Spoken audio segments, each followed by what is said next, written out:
There's a strange kind of peace that settles over you when you step into the wasteland. The hiss of a Pip-Boy screen glowing green in the dark, the crackle of a distant radio station playing something from a world that no longer exists, the soft crunch of ash and rubble under your boots. Fallout has always been a series built for wanderers, for people who slow down and look at things, who read the holotapes, who check the terminals, who notice the skeleton sitting in a lawn chair holding a pre-war novel on page 47. The people who built these games filled them with quiet jokes, literary references, mourning, absurdity, and layers of hidden meaning that most players walk past without ever knowing. Tonight, we're going to find all of it, so get comfortable. Pull the blanket a little tighter. Let the wasteland come to you, one secret at a time. Part 1. Where it all started, the origins of Fallout and the secrets hiding in plain sight. The year is 1994, and somewhere in Irvine, California, a programmer named Tim Kaine is quietly building something extraordinary in his spare time. He wasn't supposed to be making a game. He was supposed to be working on other projects at a company called Interplay Productions, but in the margins of his official schedule, after hours, during lunch breaks, he was prototyping something for himself, a personal experiment built on the generic universal role-playing system, a tabletop game framework known as GURPS, which he loved. The idea was simple in the way that only genuinely brilliant ideas can be simple. What if you could play a rich, morally complex role-playing game set in a post-apocalyptic world? And what if the world looked nothing like the grim, industrial hellscapes everybody else was doing? What if it looked like a 1950s vision of the future that had been left out in the nuclear sun too long? That was the spark. That very specific, very odd aesthetic choice, the retrofuturism, the chrome appliances covered in rust, the cheerful propaganda posters peeling off the walls of irradiated ruins, the cocktail lounge jazz playing on a broken radio while mutants shuffle past outside, all of that came from Kaine's instinct to build something that felt original. When he eventually convinced company president Brian Fargo to let him develop it properly, the tentative title was Vault-Tec, a GURPS post-nuclear role-playing game. Nobody involved thought that was a good name. They kicked around alternatives.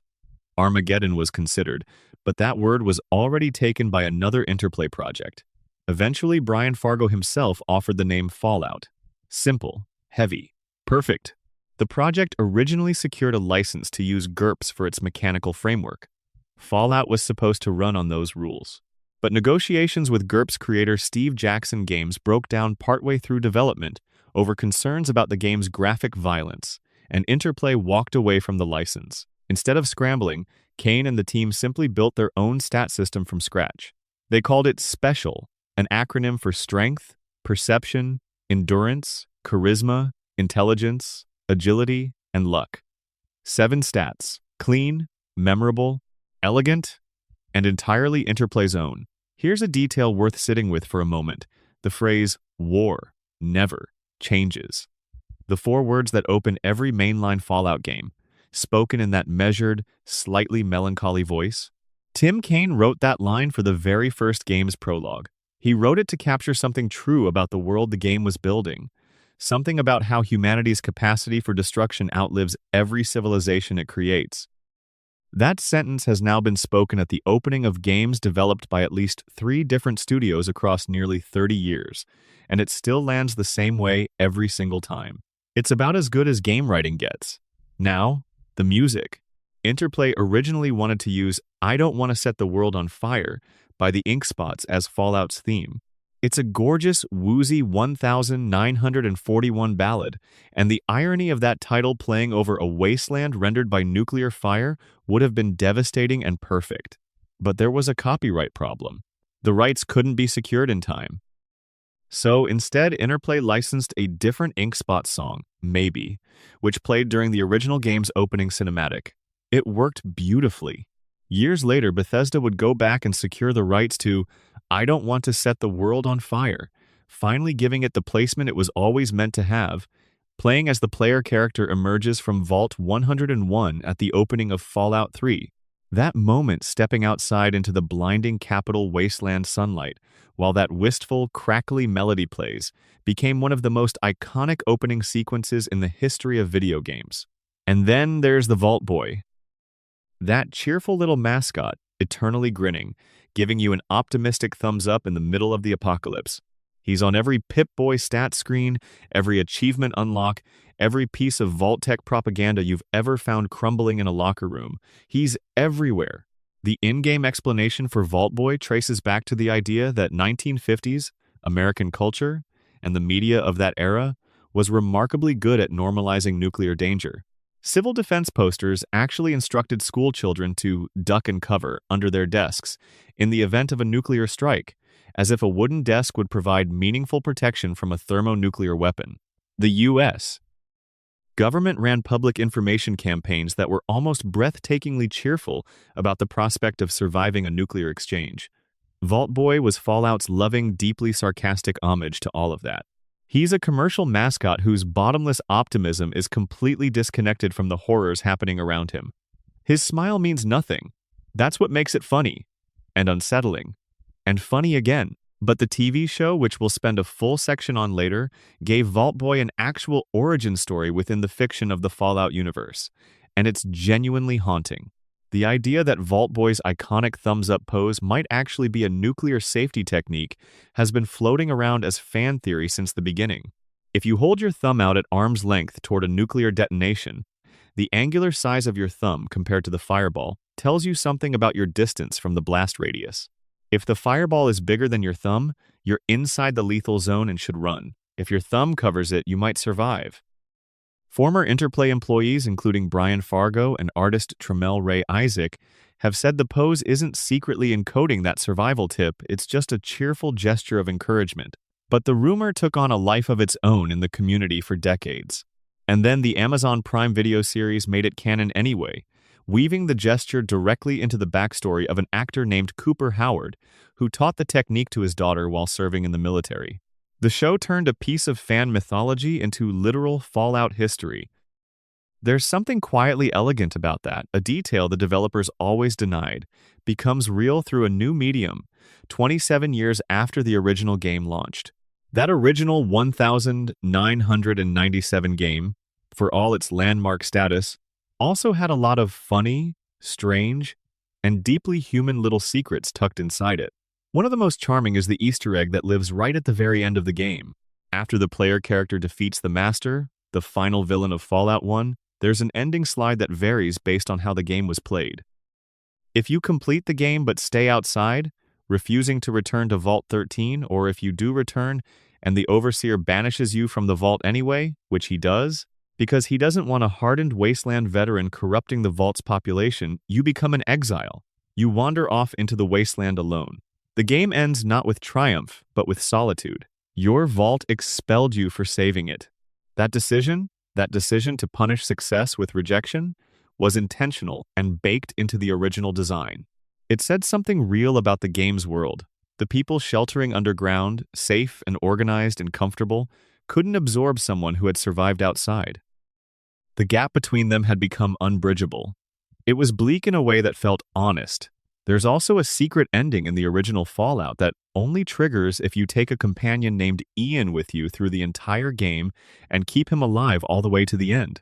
Given how easy it was for Ian to accidentally shoot you in the back during combat, a running joke among players and a source of genuine in-game frustration, actually keeping him alive to the endgame was a minor feat of patience. The reward was a small additional slide in the ending sequence, acknowledging his survival. A tiny thing. Worth it anyway. Before we move on, one more quiet note about the very foundation of Fallout's setting. The date of the 23rd of October, 2077, when the bombs fell and the Great War ended the old world in 2 hours, that date was chosen carefully. It falls on a Thursday. No particular historical significance, but the development team wanted the last day of the old world to feel like an ordinary day. A Thursday. People going to work, picking up their kids, watching the news, and then everything ending while the toast was still warm. If you're watching this from somewhere out there in the wasteland, or just somewhere in the real world, wherever you are, drop a comment below letting me know your location and what time it is where you are. There's something kind of wonderful about knowing just how far the signal is reaching. And if this video helps you sleep, subscribe. There's a lot more waiting for you. Part 2, Fallout 1 and 2, the earliest secrets in the wasteland. Fallout 1 was a game that wore its influences on its sleeve, and its developers were genuinely delighted by the absurdity of the world they were building. The original game contained references to other games, films, and cultural moments from the era, some buried deep, some hiding right in the middle of main quest lines. One of the most famous is the encounter with a group known as the Khans. In the very first game, this raider gang terrorized the countryside around the hub in Junktown. They weren't just random enemies, they had names, they had a hierarchy, and they had a leader named Garl. The Khans would go on to appear in Fallout 2 as the new Khans, and eventually evolve across games until they became the Great Khans of Fallout New Vegas. But in the first game, they existed simply to give the player a concrete, human-scale menace to deal with. Rooted in actual history, the Mongol armies of Genghis Khan, filtered through the aesthetics of outlaw biker gangs, filtered again through the nuclear apocalypse. There are small, strange moments scattered across Fallout 1's landscape that reward players who read everything carefully. One terminal in the hub contains a lengthy discussion between pre-war citizens about the quality of their corporate healthcare. The entire conversation is written in the jargon of insurance bureaucracy, the circular reasoning, the cold indifference of institutional systems caring for humans as data points. It reads less like satirical exaggeration and more like a real insurance dispute, a small nightmare hiding in a rusted terminal. Moving to Fallout 2, which was developed and released in 1998, the Easter eggs got stranger, more meta, and considerably more willing to break the fourth wall. Fallout 2 is, among other things, one of the most self-aware games of its era. Characters occasionally speak directly to the absurdity of the medium they inhabit. The Wright family has several children whose behavior reflects genuine in-game programming shortcuts. An in-game tooltip notes that one of the female children has conveniently short hair, a note acknowledging that it was simply cheaper and easier to reuse the male character model rather than build a separate female model. The dev team documented their own corner-cutting inside the game itself. After completing the main questline and defeating the Enclave, those same children will comment on the player's achievement in ways that make it clear they know they're inside a video game. One of them asks whether the player is going to delete them from the hard drive now that the game is finished. Another mentions that they miss Dogmeat from the first Fallout, acknowledging the dog companion who died in Fallout 1 but exists nowhere in the sequel. Another quietly wonders aloud whether there's going to be a Fallout 3. In 1998, nobody knew the answer to that. It ended up being a decade and 2 studio changes away.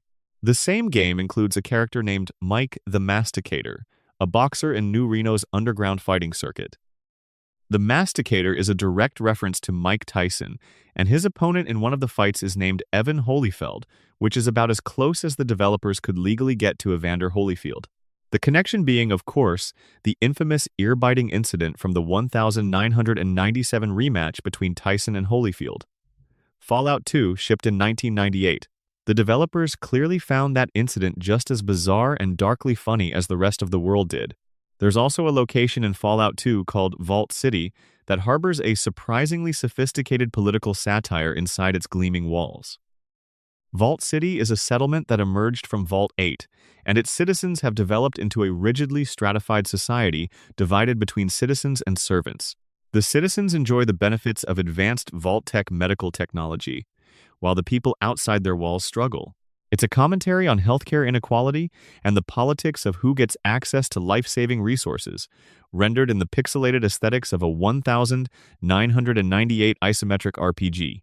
It's possible to spend an entire playthrough in Vault City working through its political tensions without ever triggering the main quest. The New Reno sections of Fallout 2 are dense with layered references to American organized crime and film noir. The city is divided between competing mob families, the Bishops, the Mordinos, the Salvatores, and the Wrights, each named for real figures or families from American mafia mythology. The Salvatores deal in the highly advanced energy weapons technology they've secured from a pre-war corporation, maintaining their power through technological advantage. The whole thing maps fairly cleanly onto any number of real mob history books, filtered through the post-nuclear lens. The Chosen One, Fallout 2's protagonist, can interact with a tribal village that believes a deity known as the Great and Powerful Oz has been speaking to them. This turns out to be a half-functional pre-war AI speaking through a damaged terminal, confusing its own system alerts for divine proclamations. It's a tiny, gentle riff on The Wizard of Oz that takes approximately 4 minutes to discover and resolves with a kind of anticlimactic bureaucratic sadness. Fallout 2 also contains one of the earliest previous game callbacks in the series. If you look carefully in the Vault 21 area and pay attention to certain items and environmental details, the developers left visual references to the original Vault Dweller, confirming continuity between the events of the first game and the world the Chosen One inhabits. The wasteland remembers.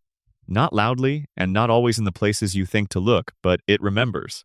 One of the stranger moments in Fallout 2 involves a group of raiders near Modoc who are inexplicably performing an elaborate stage production of Death of a Salesman.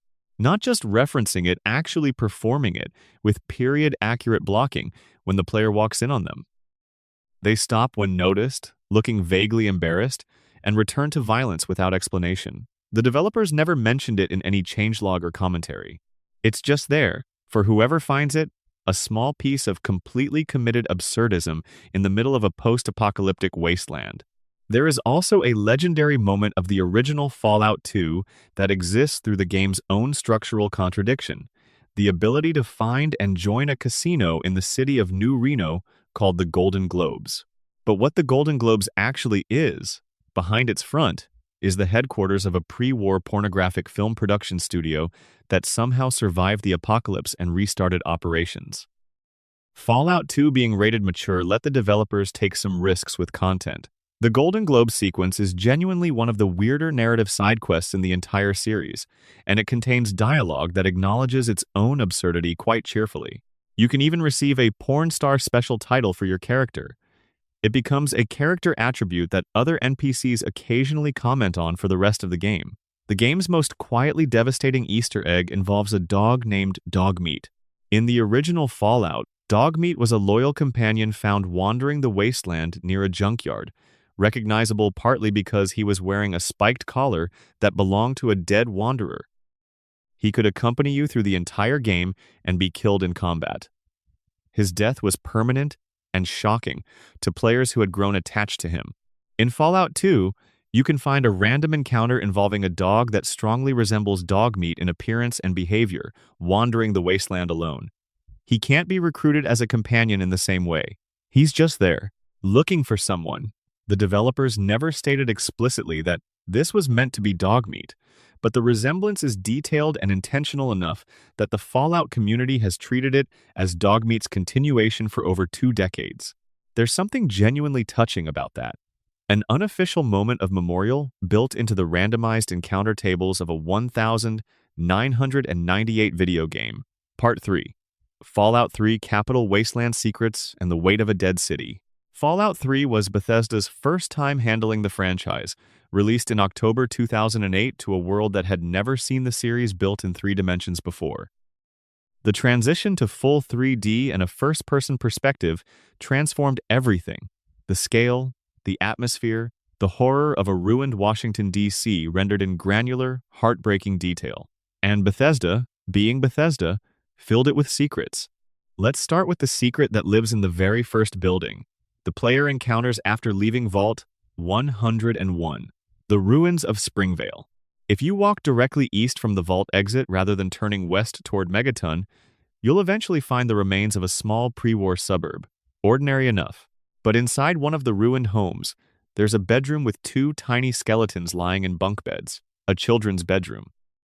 And nearby, on the remains of a bedside table, there's a text terminal with a poem called There Will Come Soft Rains by the American poet Sarah Teasdale, written in 1920. The poem speaks of nature continuing after humanity disappears, birds singing and frogs croaking and trees blooming long after the species that named them is gone. Ray Bradbury later adapted the same poem into a short story in 1950, part of his Martian Chronicles, in which the poem is recited by an automated house that continues performing its domestic routines after its human occupants have been killed in a nuclear war.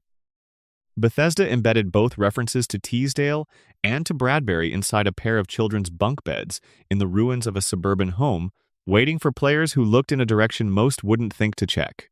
Fallout 3 had its own dedicated relationship with Vault 108, a location that players came to call Gary's Vault.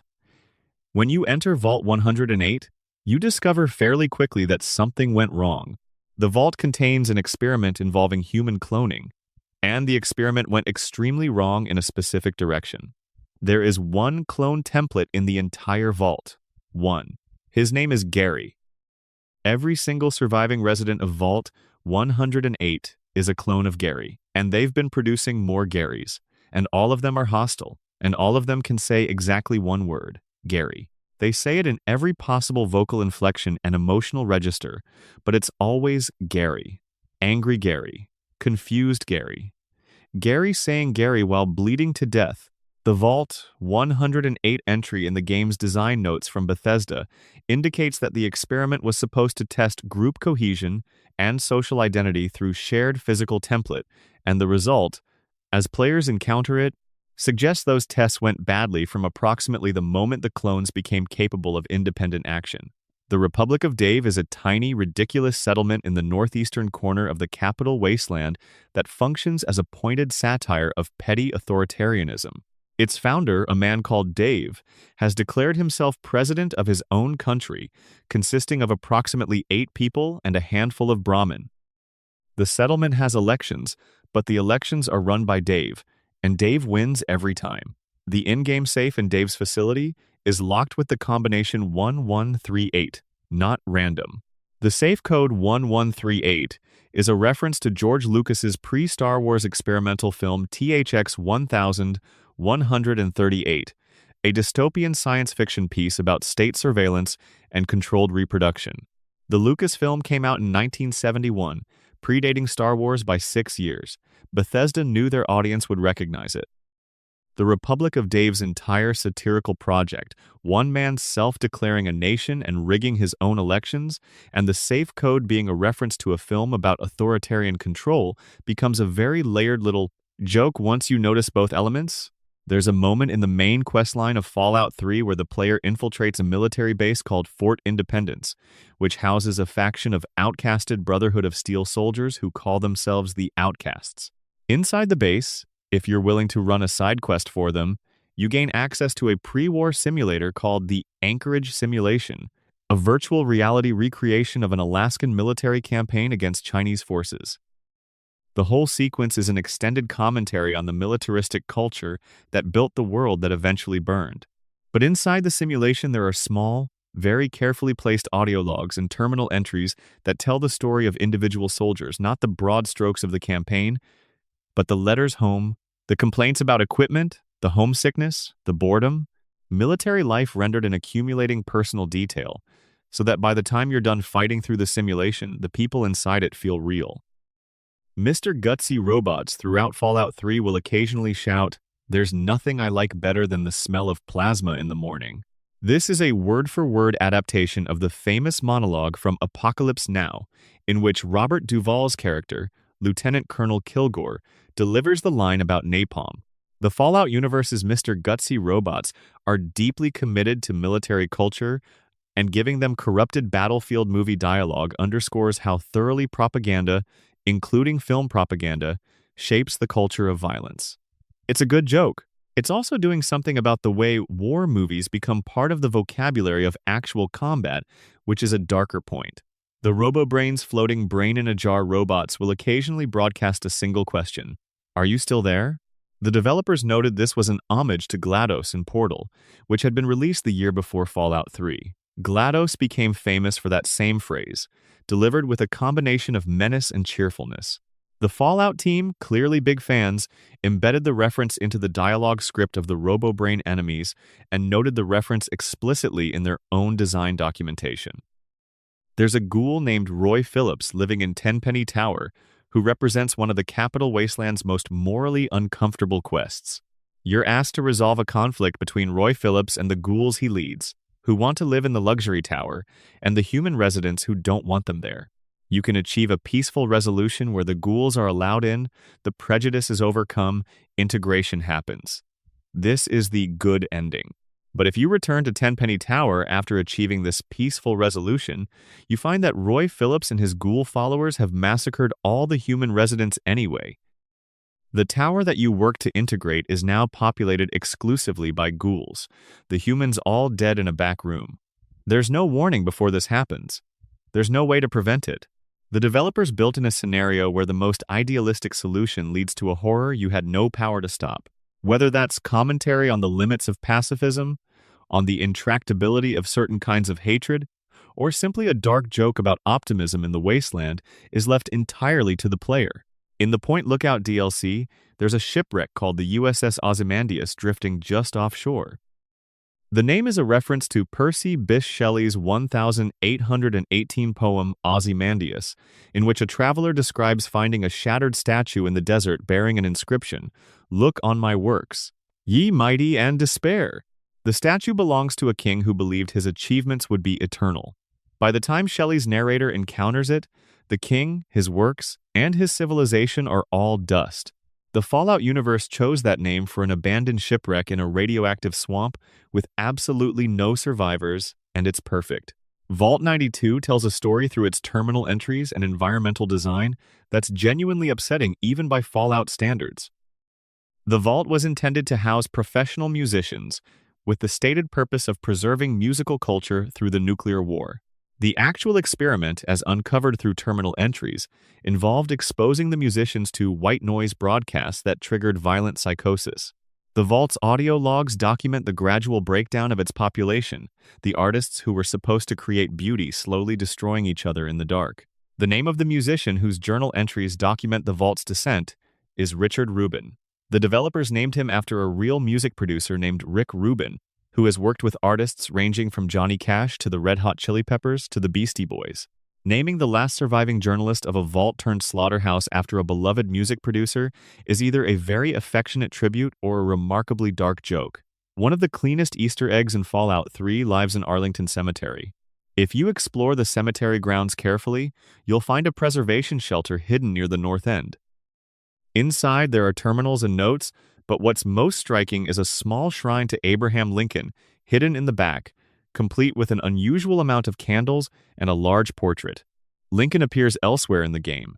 The Lincoln Memorial is a significant location in the Slavery, Freedom questline involving the freed slaves of the Temple of the Union, but this small, hidden shrine in the cemetery feels like someone's private act of reverence, a detail so understated you almost miss it. There's also a teddy bear factory. In the sewer way station located roughly below the Super Duper Mart, players who explore carefully will find what appears to be a tiny pre-war factory set up on a conveyor belt. But the factory isn't making anything practical or dangerous. It's producing an endless assembly line of teddy bears being packaged in boxes.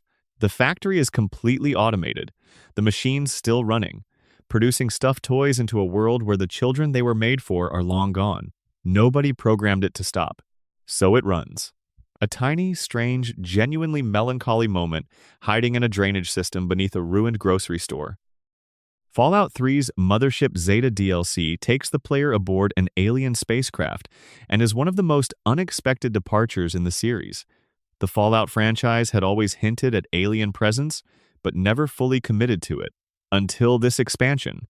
Once aboard, you encounter a samurai in full armor who has been abducted from feudal Japan and cryogenically frozen aboard the ship. If you attempt to talk to him, he responds in period-appropriate Japanese, asking in increasingly panicked tones where his sword is. He can say nothing else. He has no frame of reference for any of this. He was taken from one world and placed inside something so far outside his comprehension that communication becomes impossible.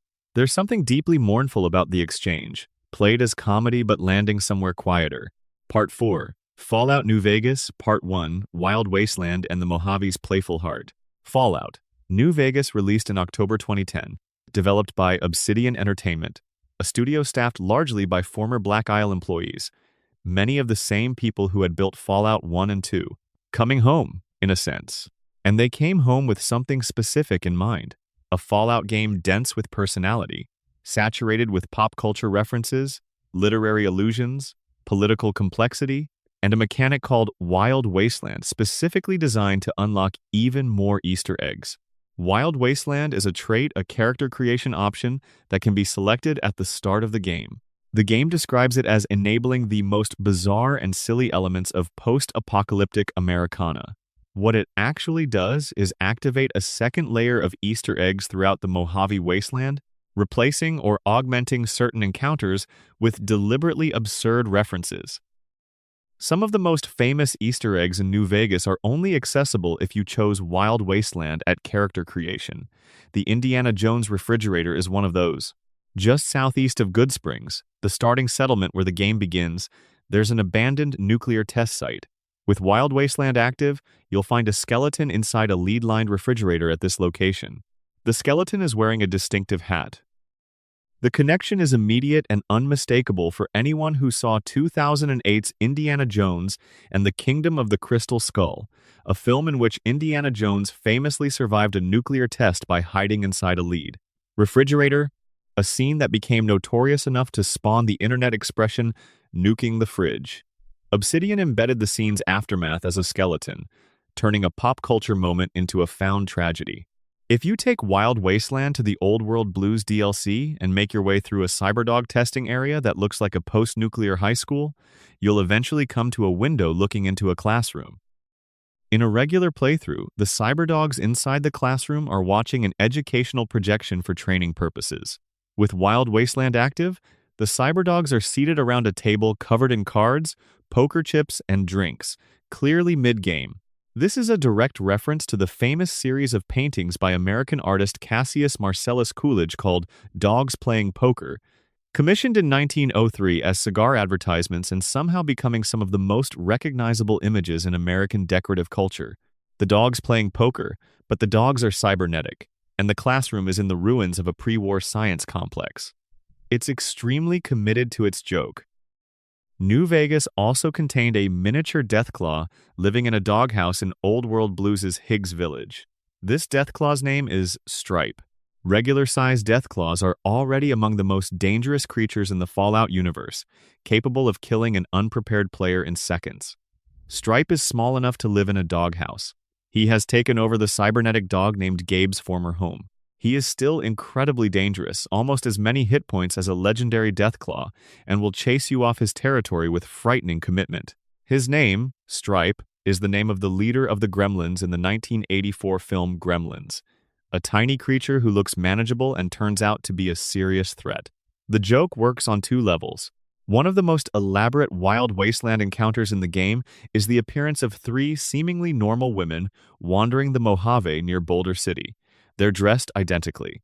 They introduce themselves by asking, "Are you the one they call the courier?" Their names are Calamity, Diane, and Liz. They're clearly a comedic parody of Charlie's Angels, the 1970s television show about three female crime fighters who report to a mysterious off-screen man named Charlie. The women in New Vegas serve no narrative purpose. They offer some minor assistance and then disappear. But the detail put into their identical outfits, their choreographed introduction, and the very specific three beautiful women in the desert setup means the reference lands cleanly for anyone who knows the source material. Without Wild Wasteland, Star Trek exists throughout New Vegas regardless, because the Obsidian developers were clearly enormous fans. The perk Set Lasers for Fun, unlocked by dealing 16,000 damage with one-handed energy weapons, is a joke about Star Trek's famous phrase, "set phasers to stun." A second perk, Beam Weapon Me Up, unlocked by dealing 25,000 damage. With two-handed energy weapons, riffs on Beam Me Up, Scotty, a line that was famous for being associated with Star Trek, despite never actually being said verbatim in the original series. New Vegas name-checked both the quote and the misquote simultaneously. Super Mutant Marcus, returning from Fallout 2, and voiced once again by Michael Dorn, the actor who played Lieutenant Commander Worf in Star Trek. The Next Generation will occasionally shout, "I am not a merry mutant," when attacked. This directly echoes a Season 4 episode of The Next Generation called Cupid, in which Q transports the crew of the Enterprise into a recreation of the Robin Hood story, and Worf, forced into the role of a merry man, protests with, "I am not a merry man." Getting Michael Dorn to deliver a variation of his most famous non-Star Wars line while playing a character he'd already voiced in a previous Fallout game is an extremely layered piece of casting. The quest The Legend of the Star is one of the longer and stranger side missions in New Vegas. It sends the player on a collection quest for Sunset Sarsaparilla bottle caps specifically, ones with a special blue star on the inside of the cap. Old advertisements promise that collecting enough of these stars will earn a wonderful prize. The entire premise references a decades-old urban legend about Tootsie Roll Pop rappers. Specifically, the belief that a rapper showing a Native American with a star means you've won a free Tootsie Pop if you bring it to the right store. The rumor began circulating in the 1930s and persisted well into the late 20th century, despite having no factual basis. Obsidian turned the pop-cultural memory of a childhood myth into a full quest arc in a post-apocalyptic video game. The prize, when you finally find it after collecting all the required stars, is not what you hoped for. New Vegas is like that. The challenge in New Vegas's Gunrunner's Arsenal DLC, called A Slave Obeys, requires the player to kill Mr. House with a golf club. This is a direct reference to the 2007 video game BioShock, in which the player character kills the game's primary villain, Andrew Ryan, with a golf club at a critical moment in the story. Andrew Ryan's dying line in that scene is, "A man chooses, a slave obeys," giving the challenge its name. The requirement that Mr. House specifically be killed with a golf club makes the reference tight and unmistakable, and also happens to be a genuinely difficult achievement to set up in normal gameplay. The Securitrons that patrol Freeside and the New Vegas Strip occasionally shout "Exterminate" during combat. This is the Daleks' signature battle cry from the British science fiction series Doctor Who. Elsewhere in New Vegas, an NCR emergency radio broadcast mentions "Bravo, Bravo, Charlie, the Doctor is coming." The BBC, the British Broadcasting Corporation, which produces Doctor Who, is specifically name-checked in that broadcast. The Obsidian team's fondness for British science fiction found multiple outlets. One of the cleanest literary references in New Vegas lives under the highway near the Nipton Road rest stop. A piece of graffiti on a concrete support reads, "The center cannot hold." These words are from the Irish poet W.B. Yeats's 1919 poem, The Second Coming, specifically from the opening stanza. "Things fall apart. The center cannot hold. Mere anarchy is loosed upon the world." Yeats wrote the poem in the aftermath of World War I and the Spanish flu pandemic, in a moment when civilization felt like it was genuinely fracturing. In New Vegas, the quote is spray-painted on rubble in the wasteland, and it means everything it meant in 1919. The Powder Gangers are a group of criminals who broke out of an NCR correctional facility during a prison riot. Their origin is essentially a commentary on the American practice of using prison labor for infrastructure projects. The Powder Gangers were working on railroad construction when they revolted. The specific prison that spawned them, NCR Correctional Facility, is referenced in a string of terminal entries that document the deteriorating conditions inside before the riot, including guard shortages, resource cutbacks, and a management philosophy that treated the prisoners as labor units rather than human beings. It reads like a journalism report rather than a video game log entry. Part 5. Fallout New Vegas. Part 2 Music, Hidden Lore, and the Deepest Cuts. New Vegas was built by people who loved music with a specific, almost scholarly intensity. The game's radio station, Radio New Vegas, plays authentic pre-war era American popular music, 1940s and 1950s recordings, many of them real vintage tracks and the character of Mr. New Vegas, the DJ voiced by Wayne Newton, makes occasional announcements between songs that are dense with musical callbacks. Mr. New Vegas will sometimes open his broadcasts with the line, "You're nobody till somebody loves you, and that somebody is me." This riffs on "You're Nobody Till Somebody Loves You," a song recorded by, among others, Dean Martin. Dean Martin is a recurring reference throughout New Vegas in ways that feel like genuine affection, rather than obligatory name-dropping. The game's very first main quest is called Ain't That a Kick in the Head, which is also the title of a Dean Martin song. It plays on Radio New Vegas. The quest Volare is named for the Italian song best known in English as an Italian pop classic, which Martin recorded. The quest Oh My Papa references another popular mid-century song. The game's setting Las Vegas, glamour, lounge culture, a certain kind of cool that's aware of its own theatricality, was chosen partly because it gave the developers an excuse to saturate their world with the music and cultural artifacts of the Rat Pack era, and they took that excuse seriously. Frank Sinatra gets similar treatment. The quest Anywhere I Wander is named for a Danny Kaye song, but the broader musical atmosphere of the game, the desert, the showgirls, the casino glamour draws more broadly from Sinatra's cultural moment than from any other single source. When you walk through the New Vegas Strip for the first time and see the Lucky 38's tower lit against the night sky, the specific aesthetic resonance is of a 1960 Las Vegas photograph rather than a post-apocalyptic ruin. New Vegas never lets you forget what the city used to be, and music is how it keeps the ghost alive. The decoded passwords on the eastern and western reflector control terminals in the Deadwind Cavern area, discovered by diligent players who put the hexadecimal text through a converter, are "Too Many Secrets" and "My Voice is My Passport." Both are direct quotes from the 1992 heist film Sneakers, in which Robert Redford plays a security specialist who uncovers a device capable of breaking any encryption in the world. Too Many Secrets is decoded from a scrambled transmission early in the film. My Voice is My Passport is used to trick a voice print scanner. The Fallout developers encoded movie quotes inside their own game's encryption puzzles, which is either a very affectionate tribute or the best prank in game design history. In the Lonesome Road DLC, the final and most philosophically heavy DLC in New Vegas, players exploring near the Cave of Abaddon will find a fossilized dog standing on an overturned filing cabinet. Looking into the cave, the dog is frozen in position, waiting at an entrance that nobody has come back through. In the 2002 Futurama episode Jurassic Bark, there's a deeply affecting sequence in which the viewer watches Fry's dog Seymour wait every day at the spot where Fry disappeared, continuing to wait until Seymour's death from old age decades later. The fossilized Fallout dog is named Seymour. The devotion is the same. The outcome is the same. It's an extraordinarily tender reference to an extraordinarily tender piece of animated television, hidden in the DLC of an extremely violent post-apocalyptic RPG. The Forgotten Valley Overlook is a random encounter location in the main Mojave map that involves a group of people huddled around a campfire. They're survivors, ordinary people trying to get through the wasteland. They'll talk to you if you approach, share some resources, offer some dialogue. There's nothing remarkable about them except that if you come back later, they're gone. No bodies, no sign of conflict, no explanation. They simply vanished between visits.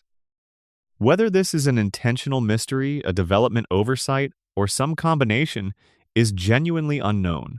Players have been debating it since 2010. The wiki lists it without resolution. Inside Vault 21 Inches, New Vegas, the casino vault, whose entire experiment involved having residents resolve all conflicts through gambling. There's a photograph on the wall in the original Overseer's quarters, showing a picture of the Lone Wanderer from Fallout 3, the protagonist of the previous Bethesda game. It's a small, careful piece of cross-game continuity, confirming that the events of Fallout 3 happened in this same timeline, and that the people of Vault 21 were aware of the Lone Wanderer's story. The photo wouldn't mean anything to a player who hadn't played Fallout 3. For someone who had, it's a quiet acknowledgement that the worlds connect. The utility poles in Freeside, the impoverished neighborhood outside the New Vegas Strip, are marked with small plaques reading TESS 04. TESS 04 is the internal Bethesda project identifier for the Elder Scrolls IV, Oblivion. Obsidian slipped a reference to the other major franchise of their publishing partner onto the backs of streetlight poles in a slum district, where it would be almost impossible to see unless you were deliberately looking at infrastructure. It is extremely subtle. It is also, once found, extremely funny. Among the companions the player can recruit in New Vegas is a woman named Cass Rose of Sharon Cassidy, who is the daughter of John Cassidy, a companion from Fallout 2. If Tabitha's Nightkin companion Rhonda is repaired, and you're traveling with Cass when you reach Jacobstown, the Nightkin will occasionally speak to Cass in a way that references knowing her father from the events of the previous game. "The voices knew Flower Girl's father," one of them mutters. The implication being that even the fractured psychic awareness of a Nightkin with schizophrenia can sense the continuity between the world of Fallout 2 and the world the player is currently inhabiting. Daisy Whitman, a pilot who can be found in Novak, flew a vertibird that crashed near Klamath in Fallout 2. Lily, a Nightkin companion, has a sword made from the blade of that same crashed vertibird's rotor. The Wasteland's history runs through its objects as well as its people. Caesar's Legion, New Vegas's most controversial faction, draws from actual Roman military history with uncomfortable care.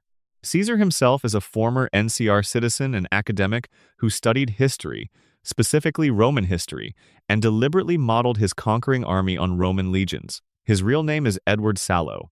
The legion's rank structure, terminology, and organizational philosophy all map onto Roman military organization. The game never asks you to admire Caesar. His faction practices slavery, crucifixion, and systematic cultural erasure of the tribes he conquers. But it does ask you to take him seriously as an architect of a specific kind of order. The philosophical debate at the game's center, between the NCR's democratic chaos and the Legion's brutal efficiency, is built on real political theory rather than simple good versus evil framing. The game's acknowledgement of disability representation is another area where New Vegas surprises. Christina, a wastelander found in a random encounter, is traveling alone in the Mojave and is blind. The game gives her dialogue that acknowledges her blindness matter-of-factly, without tragedy or sentimentality, and lets her be competent and funny. Steven, a merchant in Novak, uses a wheelchair. Neither character is defined by their disability in the way gaming often reduces characters to their difference. They're just people in the wasteland, getting along. Part 6. Fallout 4 Part 1, The Commonwealth's Movie and Film Secrets. Fallout 4 arrived in November 2015, transporting players from the Mojave to the ruins of Greater Boston, the Commonwealth. It was Bethesda's most technically ambitious entry in the series at the time, and like all Bethesda games, it was built by developers who love movies, who love books, who love other games, and who couldn't stop themselves from hiding references to all of those things inside the game they were making. The first and most direct reference to another film comes early, if you know where to look. When Sean, revealed to be the father, the elderly man who runs the Institute, attempts to gain the player's trust, he provides the player character with a terminal access code. The code is 9003. That number is specific. In Terminator 2, Judgment Day, released in 1991, a young John Connor uses a stolen ATM card whose PIN is 9003 to withdraw cash in one of the film's early scenes. The connection between a son manipulating a parent and a child manipulating technology to sidestep security runs between the two narratives. Bethesda's writers knew their pop culture deeply. In the town of Salem in the Northern Commonwealth, there's a building called the Museum of Witchcraft. Inside, you encounter an extremely large, extremely hostile Deathclaw that has been leaving bodies throughout the building. This alone would be a good set piece. But the actual Easter egg in the Museum of Witchcraft is contained in the terminal entries scattered throughout the building, which document a group of occultists who were operating out of the museum before the bombs fell, conducting actual rituals and recording what appear to be genuine supernatural occurrences in their logs. The Fallout universe typically treats religion and the supernatural with skepticism. Most supernatural phenomena have eventually rational explanations. The Museum of Witchcraft never provides a rational explanation. The last entry ends mid-sentence. It's one of the game's genuinely unresolved mysteries. The Jamaica Plain treasure hunt is Fallout 4's most elaborate bait and switch. Across the Commonwealth, the player might pick up flyers, encounter corpses carrying journals, or hear NPCs mention the legendary treasures of Jamaica Plain Ancient, priceless artifacts supposedly stored in a vault beneath the Jamaica Plain Town Hall. The treasure becomes so mythologized that companions will make odd comments about it when you first approach the town. You fight through waves of feral ghouls, navigate a death trap basement full of tripwires and automated turrets, and finally crack open the vault's inner chamber. Inside, a case of rare pre-war items from the 2076 World Series, some vintage memorabilia, and a baseball bat. The treasure is sports collectibles. The game spent 45 minutes building toward a punchline. The developers clearly enjoyed that. The bar in Diamond City, which functions as the main trading hub of the Commonwealth, is named the Third Rail. But traveling to Goodneighbor, the ghoul and outcast settlement near Boston Common, you find a second bar located in a repurposed subway station called the Third Rail. And the Third Rail's lounge singer is a ghoul named Magnolia who performs torch songs in a sequined dress and has full companion mechanics, meaning she can travel with the player. She sings original compositions written specifically for the game, performed by voice actress Linda Carter, who is the original Wonder Woman from the 1970s television series. A previous incarnation of Magnolia's appearance in the game shows she was originally much younger looking before being redesigned as a ghoul, but the character's sophistication and warmth come across completely regardless. The Prost Bar in Boston Commons is Fallout 4's version of the bar from Cheers, the long-running American sitcom set in Boston about a neighborhood bar where everybody knows your name. Cheers ran from 1982 to 1993 and became one of the defining American sitcoms of its era. The word Prost is the German word for cheers, making the name both a translation and a wink. The bar's interior design, the placement of the bar itself, and several of the NPC positions inside the building mirror the Cheers interior close enough that anyone who watched the show will recognize it immediately. Inside the CIT ruins the fictional version of MIT. Standing for Commonwealth Institute of Technology, there's a chalkboard in a ruined classroom with a skeleton sitting beside it. On the chalkboard are two mathematical diagrams, homeomorphic irreducible trees of degree 10. This is a reference to the 1997 film Good Will Hunting, in which a janitor played by Matt Damon secretly solves an advanced mathematical problem that a professor has left on a hallway chalkboard as a challenge for students. The specific problem on the Fallout chalkboard matches the type of advanced graph theory that the film uses to establish Will Hunting's extraordinary mathematical ability. Nick Valentine's companion dialogue at the Boston Public Library contains a line that he delivers if you enter the library during a scene with stacked books. Let's be careful. No human being would possibly pile books this way. This is a riff on Peter Venkman's line from the 1984 film Ghostbusters. You're right. No human being would stack books like this. Delivered during the investigation of the New York Public Library.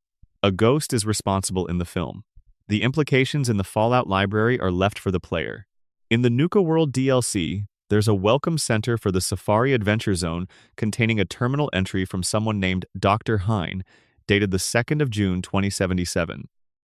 The entry describes polar bears emerging from the NukaGen replicator, Nuka World's matter replication technology, inside out, and then exploding. This is a direct reference to the 1999 science fiction comedy film Galaxy Quest, in which a matter transportation device malfunctions in exactly this way during a test, turning a creature inside out. The in-universe explanation in Nuka World is that the machine is malfunctioning. The out-of-universe explanation is that someone on the writing team loved Galaxy Quest. The Silver Shroud questline in Fallout 4 deserves its own extended treatment. The Silver Shroud was a pre-war radio drama serial about a dark vigilante who stalked criminals in Noir City, speaking only in crime drama monologues before administering punishments. The player can find a Silver Shroud costume and eventually unlock a questline where they become the Silver Shroud, hunting down criminals through Good Neighbor and the surrounding area. Every piece of dialogue the player delivers while wearing the costume is in the style of hard-boiled detective fiction, delivered with absolute deadpan commitment by the voice actors.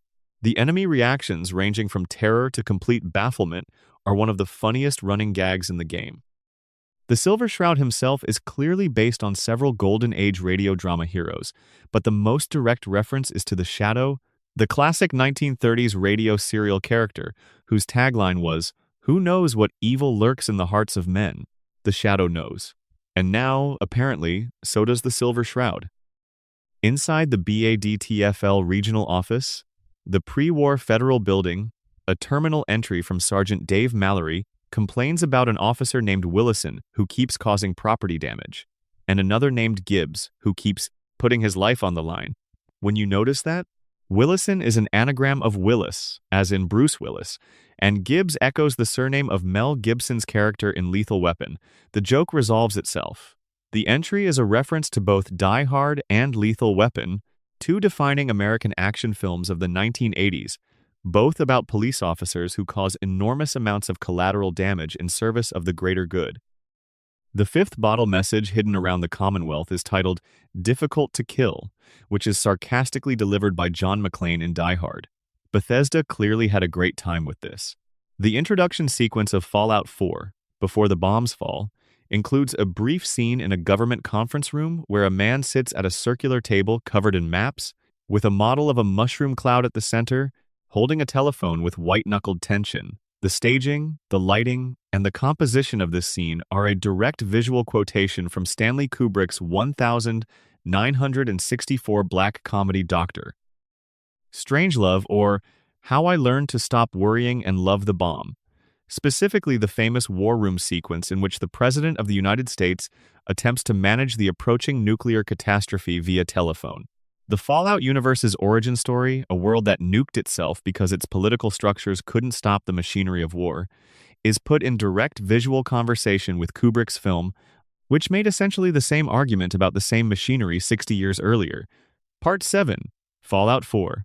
Part 2, Aliens, Lovecraft, and the Secrets the Wasteland Won't Explain. The Fallout series has always maintained a low-grade current of alien mythology running through it. There are crashed UFOs in Fallout 3. There's a full alien mothership in the Mothership Zeta DLC. The Zetans Fallout's gray alien archetype show up repeatedly throughout the series as optional encounters, their presence always slightly destabilizing the game's post-nuclear grounding in human catastrophe. In Fallout 4, once you've reached level 20 and head northeast toward the old gullet sinkhole near Greentop Nursery, you might see a UFO cross the sky and disappear. Following it leads to a crash site near a cave. The cave contains a Zetan alien who survived the crash and is hostile. On the alien's remains is the Alien Blaster, one of the most powerful energy weapons in the game. The encounter is entirely optional, requires both the appropriate level and the correct area, and has no quest marker or map indicator. Players have to notice the UFO, follow it, and investigate the wreckage entirely on their own initiative. The radio broadcast that triggers right after this encounter plays across the game's radio stations. A short message in an alien language, audible only briefly, before static takes over. No translation is ever provided, but the alien content is relatively small compared to the Lovecraftian thread running through the Fallout 4's world, which is one of the most sustained literary homages in the entire series. H.P. Lovecraft was an early 20th century American writer whose work established the framework of cosmic horror, the idea that the universe is so vast, so old, and so indifferent to human existence that its true nature is incomprehensible to human minds. His stories featured ancient entities of immense power sleeping in sunken cities or drifting through interstellar space, incomprehensible and indifferent to everything humanity believed about its own importance. His most famous work is the Cthulhu mythos, a loosely connected cycle of stories about such entities.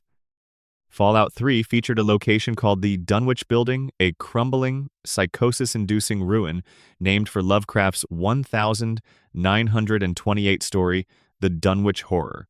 In Fallout 4, the same in-universe company, Dunwich Borers LLC, has established a marble quarry in the northeastern Commonwealth. Dunwich Borers. And when you descend into that quarry, what you find goes far beyond simple environmental horror. The deeper you go, the more the quarry begins to break reality. You start experiencing flashbacks, brief, involuntary visions of the pre-war past, showing that the site was the location of dark rituals long before the bombs fell. Workers were going mad. Management was suppressing safety complaints.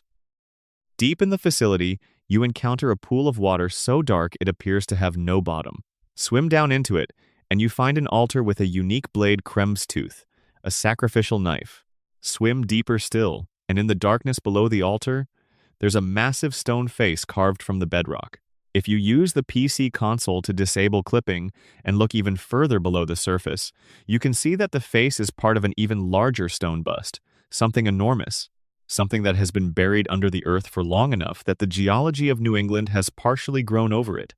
The entity that Dunwich Borers has been ritually serving the thing that drove miners mad, that inspired secret occult worship before the nuclear war, that left no textual explanation and no name in any accessible terminal is never identified.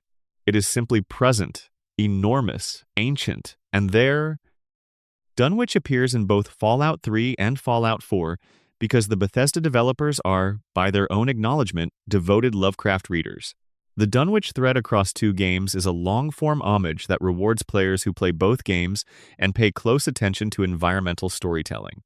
The Pikmin's Gallery quest in Fallout 4 is a second Lovecraft reference. This one derived from his 1926 story, Pikmin's Model, in which an artist named Pikmin paints grotesque, hyper-realistic portraits of monstrous figures with a realism that eventually leads the story's narrator to a horrifying conclusion about the source material. In Fallout 4, Richard Pikmin is a ghoul who lives in a tunnel gallery, where he's created extremely detailed paintings of ghouls committing violent acts against living humans. The painting's accuracy becomes apparent when you encounter the tunnel and realize the violence depicted is not imagined. The connection to Lovecraft's story, where the artist's model turns out to be something that shouldn't exist, lands softly but firmly. The story of the Cabots, a family living in Boston's Cabot House, extends the Lovecraftian strand in an entirely different direction. The Cabot family has been living for over 400 years, kept effectively immortal by a serum derived from an ancient alien artifact found during an archaeological dig in the Middle East in the 1890s. The patriarch, Lorenzo Cabot, has been locked in a basement containment chamber since the 1920s because the artifact slowly altered his mind, giving him psychic powers but also a profoundly different relationship with reality. His family has been maintaining the containment for over a century while using diluted versions of the artifact's serum to extend their own lifespans. The setup is explicitly Lovecraftian ancient artifact of alien origin, mind-altering powers, family inheritance of madness, generational containment of something that cannot be destroyed, but the game presents it as a side quest with several possible endings rather than a horror story with one.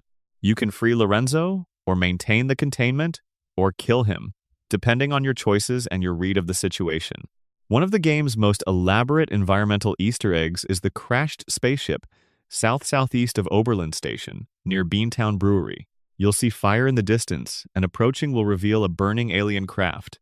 The craft itself is small, the occupants dead, and the encounter brief. But the environmental staging, the green blood, the charred alien remains, the unusual metal of the craft's hull all indicate a genuine alien crash landing, happening in real time, with no quest and no narrative conclusion. You happen to be in the area at the moment an extraterrestrial vehicle went down. The game simply notes this and moves on. There's a full Saw reference in Fallout 4, tucked between Milton General Hospital and Fallon's department store.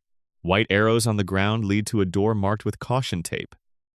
Inside is a series of trapped corridors with pressure plates, laser tripwires, and timed hazards arranged in the aesthetic of the Saw horror film franchise. At the end of the maze, two cages face each other with cables rigged between their bars. The Saw films center on a killer who puts victims through elaborate survival tests. Fallout 4's death maze has no killer, no victim, and no explanation, just the architecture of suffering, waiting for whoever walks in. The quest Confidence Man in Fallout 4 involves a radio personality named Travis Miles, who broadcasts across the Commonwealth as the host of Diamond City Radio. Travis is overwhelmingly anxious and passive as a broadcaster. His voice is uncertain, his content bland, his confidence visibly absent. If the player helps Travis through a chain of events that involves a staged bar fight and some emotional support, he transforms into a different performer entirely. Suddenly confident, engaged, funny. The before and after is so complete that it's a little jarring. This is a quiet character study about the gap between the self we project and the self we have, built into a side quest in a game about nuclear apocalypse. Part 8. Fallout 76 Appalachia's Monsters and the Folklore Under the Wasteland. Fallout 76 launched in November 2018 as a prequel set in West Virginia's Appalachian region, just 25 years after the nuclear war. The game arrived amid significant controversy about its initial technical state, but underneath those launch difficulties was one of the most geographically specific, culturally rooted entries in the series, a game that took the folklore of West Virginia seriously as source material in a way no other game had attempted. West Virginia has a rich tradition of cryptozoology, the study of creatures whose existence has not been confirmed by mainstream science, but whose sightings have been reported by enough people over enough years to achieve cultural permanence. The Mothman, the Flatwoods Monster, the Snallygaster, the Wendigo, the Sheep Squatch. These are not invented for Fallout 76. They are actual West Virginia folklore, actual local legends with documented histories of sightings and community responses. Bethesda spent genuine time researching them. The Mothman is perhaps the most famous. The real Mothman sightings occurred between November 1966 and December 1967, near Point Pleasant, West Virginia, a period that culminated in the collapse of the Silver Bridge on December 15, 1967, killing 46 people. Eyewitnesses described a large humanoid figure with massive wings and glowing red eyes.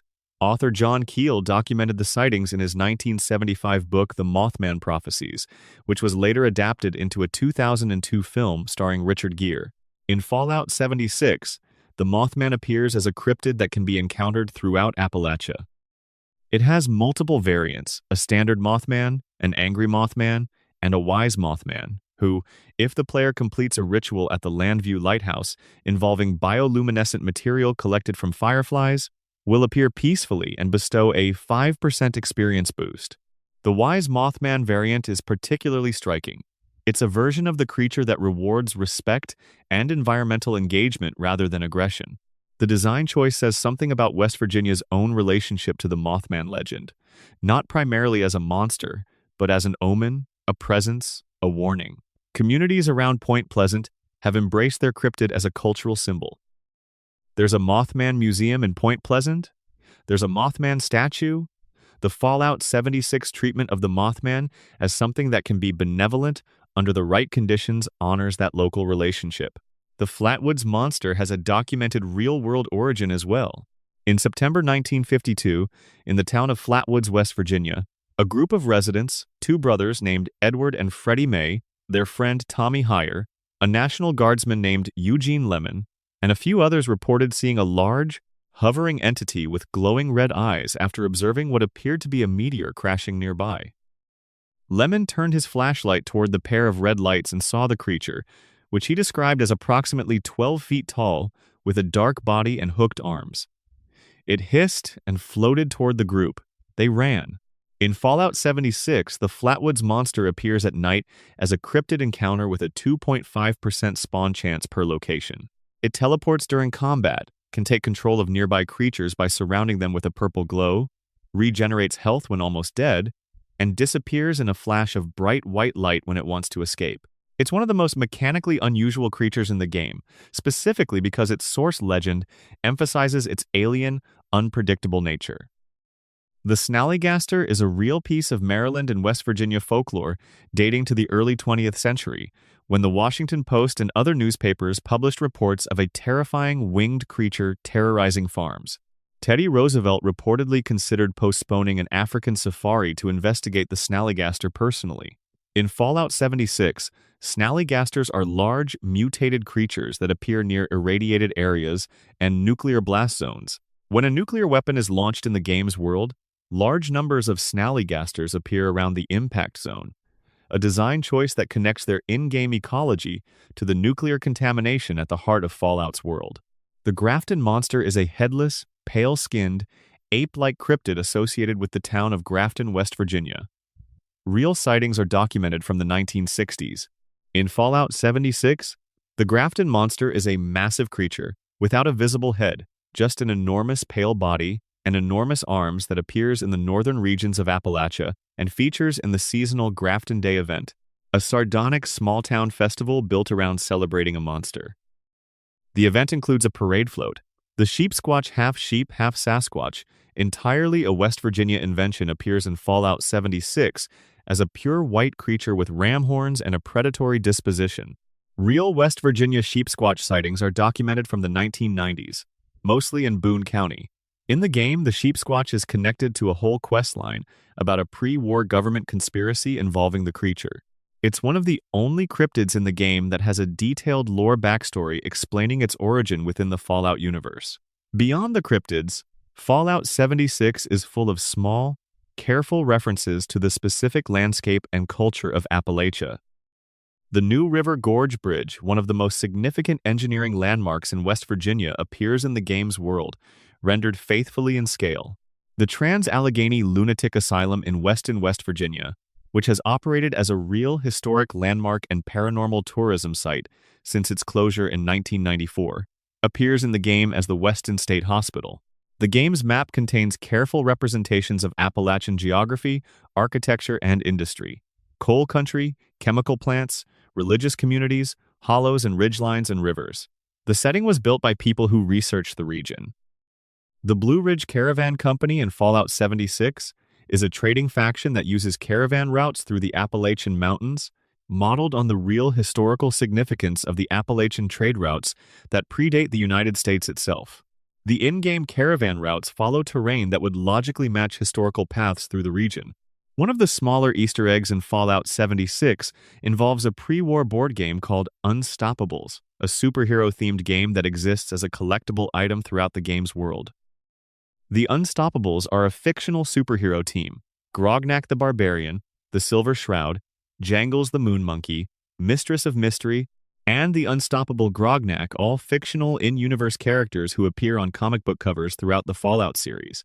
Finding the full Unstoppables game board in Fallout 76 is a callback to every comic book collectible found in every prior game, placing the entire in-universe pop culture mythology in a single box. The White Spring Resort in Fallout 76 is based on the real Greenbrier Resort in White Sulphur Springs, West Virginia.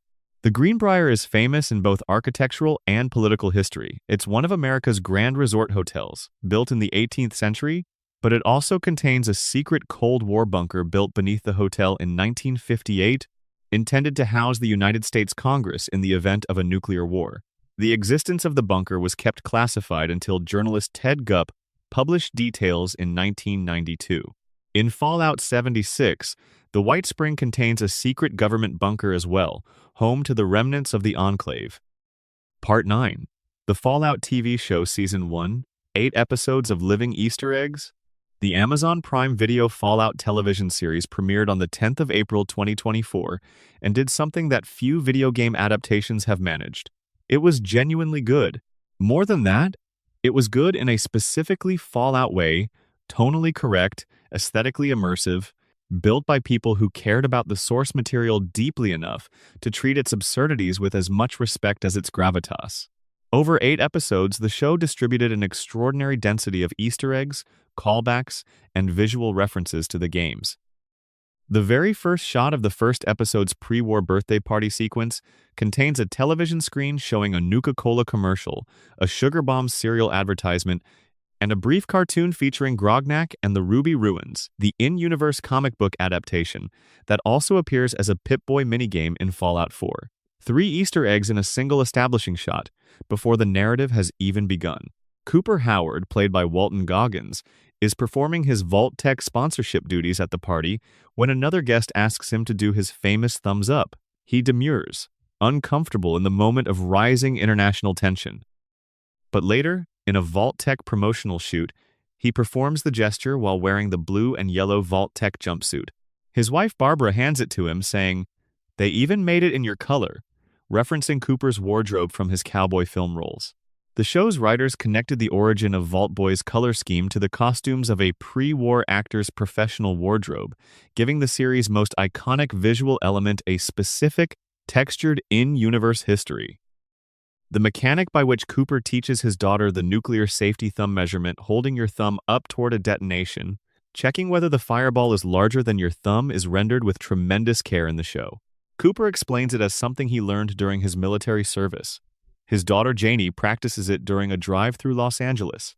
When the bombs fall at the end of the first episode, Janie and Cooper find themselves in the open, their horse rearing in panic, the horizon brightening. Janie holds up her thumb. The fireball is much, much larger than her thumb.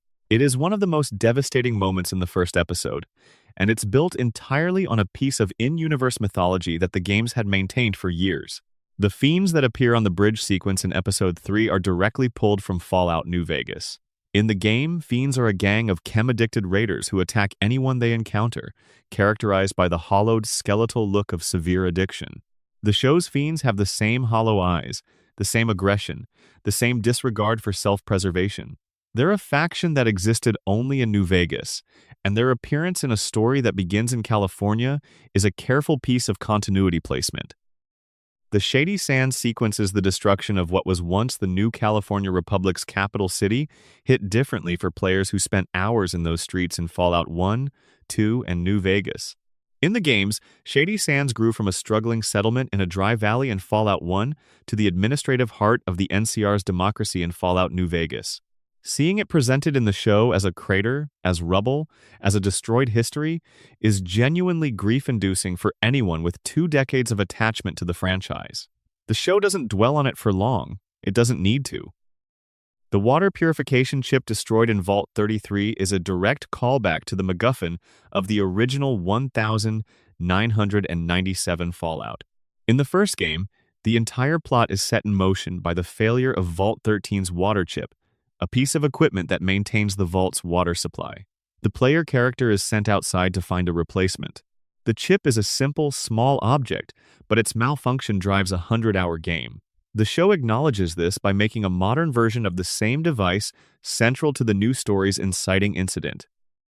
The holographic Vault-Tec loading screen, the Please Stand By logo, projected onto the ceiling of an abandoned building from a damaged holo display, is a seamless piece of integration. The Please Stand By message has been part of Fallout's visual language since the original game's loading screen in 1997. Every player of every game knows it.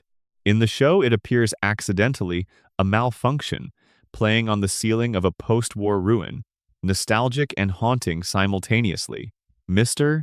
House Robert Edwin House, CEO of Robco Industries, architect of New Vegas's survival plan, makes his first live-action appearance in the show's final episode of Season 1. Played by Rafi Silver, House appears in a gathering of pre-war corporate and government power players who are discussing the future.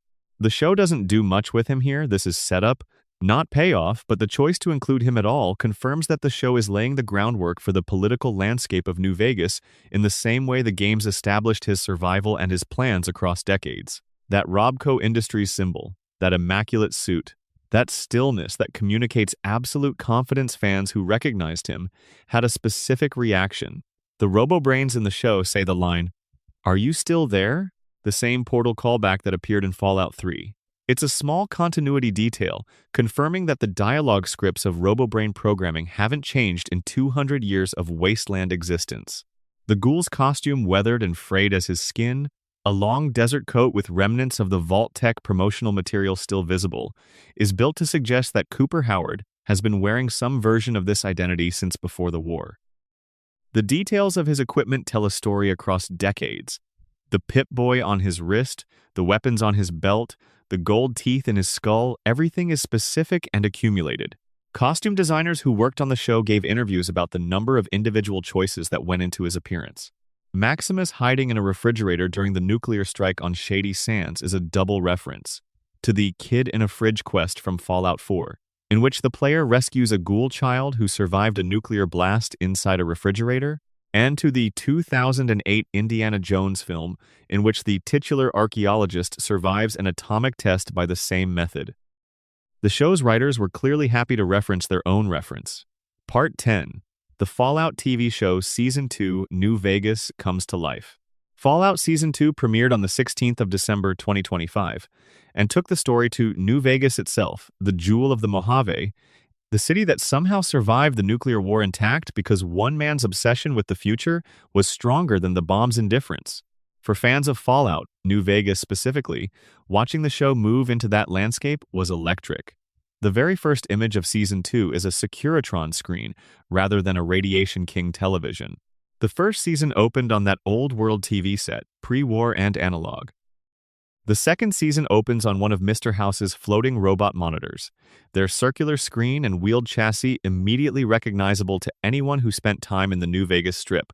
The shift in iconography signals the shift in geography without a single word of dialogue. The Sunset Sarsaparilla factory sequence with Thaddeus operating the facility shows the factory interior as close to its New Vegas game appearance as practical effects and set design allows. The green glass bottles, the distinctive label, the bottle cap currency significance, all of it rendered in physical space.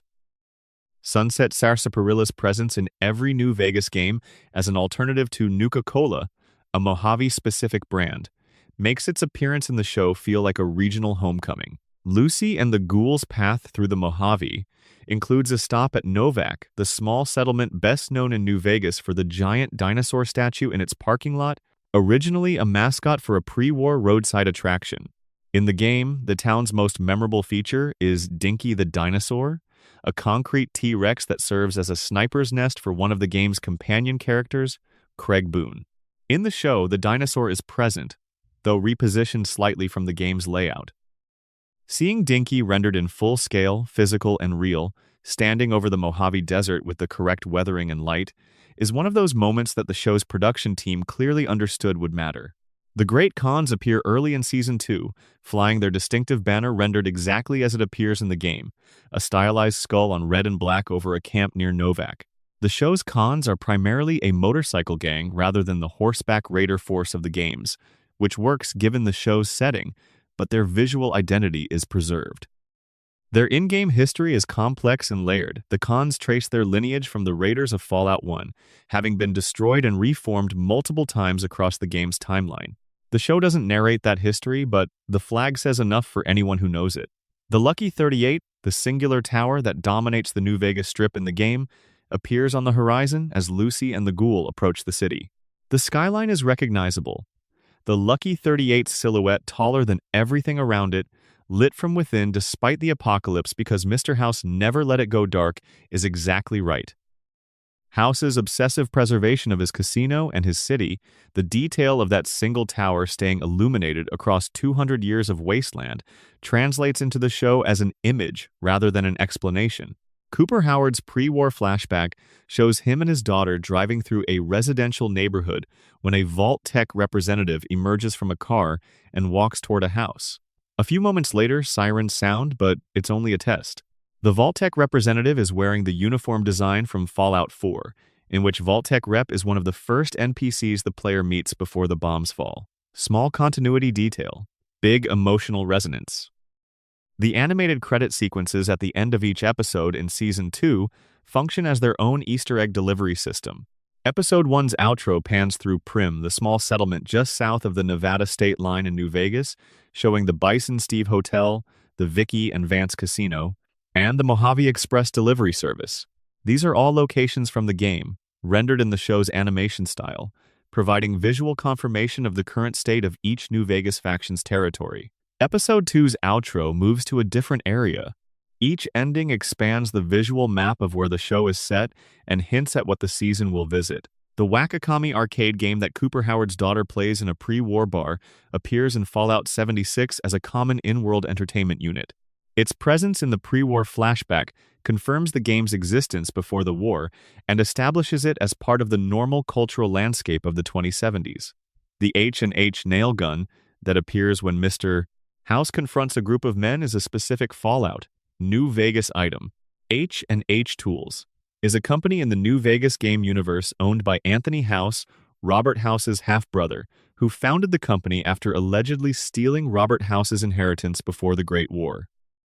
The nail gun appearing in a scene where Robert House is asserting control over people threatening him is a tiny piece of lore precision that rewards players who read the New Vegas backstory carefully. The radio that briefly plays Lazy Day Blues by Burt Whedon while Lucy and the Ghoul walk down a sun-bleached street in the Mojave is a real pre-war recording that also appears on Radio New Vegas in the game.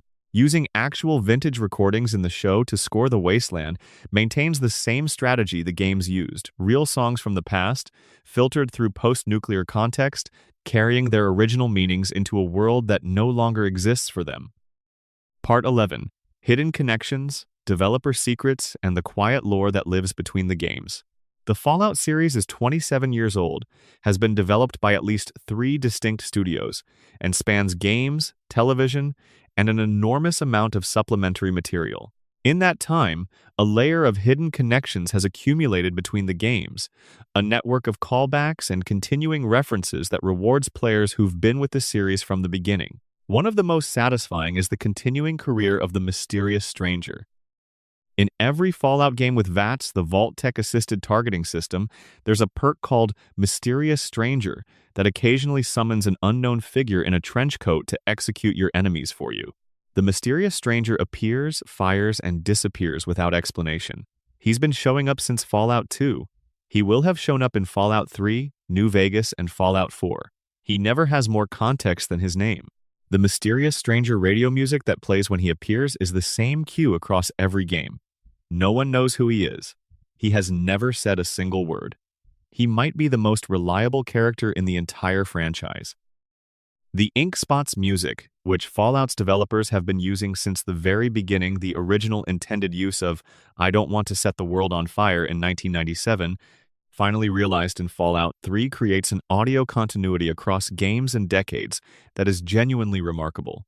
The music connects Fallout 3's opening to the franchise's original design intent, and hearing it play for the first time during the Capital Wasteland emergence remains one of the most praised moments in the series' history.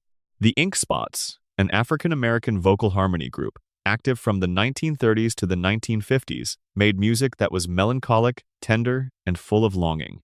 The specific sonic quality of their recordings, the age, the surface noise, the measured restraint adds to the contrast when placed against scenes of nuclear devastation. The Enclave, Fallout's recurring authoritarian faction claiming continuity with the pre-war United States government, appears in every Fallout game and is treated with increasing complexity across the series. In Fallout 2, the Enclave is the primary villain, an offshore military installation planning to kill everyone not in their protection with a modified FEV virus. In Fallout 3, they return with a similar purification-themed agenda. In New Vegas, they're referenced as having been destroyed following the events of Fallout 3, but maintain an active presence in the Appalachian chapter in Fallout 76. In the TV show, their bunker beneath the White Spring is one of the season's primary narrative locations. Across all these appearances, the Enclave's specific ideology, American exceptionalism extended into fascism, purity politics maintained through authoritarian violence, is consistent. They're a coherent critique of a certain strand of American political thought, rendered as persistent villains across 2.5 decades of storytelling. The recurring presence of Harold, a ghoul who appears in Fallout 1, 2, and 3, is one of the most carefully maintained pieces of continuity in the series. Harold was one of the original Vault dwellers who left his shelter and was exposed to the forced evolutionary virus, which altered him into a ghoul-like being. In each game he appears in, he's changed further by Fallout 3. A tree has grown from his head and he's become immobile, rooted to the ground in the Oasis, an impossibly green area of the Capital Wasteland that his tree has sustained and expanded. Harold's arc across 3 games, across decades of publication, is the story of a man who survives the apocalypse only to undergo a series of increasingly complete transformations, each one taking more of him while leaving him somehow still himself. The Harold the player meets in Fallout 3 knows everything that happened in the previous games and can reflect on it with a dry humor that never becomes bitterness. He is one of the best-written characters in the series and one of its quietest ones. The item known as Nuka-Cola, which has appeared in every Fallout game as the dominant soft drink brand of the pre-war world, is a carefully maintained fictional product. Its design, red and white, with a nuclear atom motif, in a glass bottle is a blend of Coca-Cola's visual identity and 1950s atomic age aesthetics. The backstory of the Nuka-Cola Corporation, assembled across terminal entries and item descriptions across dozens of years of games, includes corporate espionage, manufacturing disasters, highly controversial product testing including a radioactive variant called Quantum, and an entire theme park dedicated to its brand in Fallout 4's Nuka World DLC. The Nuka World DLC reveals that the park's roller coaster was named the Nuka World Express and ran a daily schedule of shows and performances until the day the bombs fell. All of which means that somewhere, in a pre-war world, children were going on Nuka-themed roller coasters and drinking Nuka-Cola and watching Nuka characters in foam suits wave from floats, and they had no idea what was coming. The Pip-Boy, the wrist-mounted personal information processor that serves as the player's inventory interface in every modern Fallout game, was manufactured by Robco Industries, the company founded by Robert House. This creates a quiet loop in the franchise's internal logic.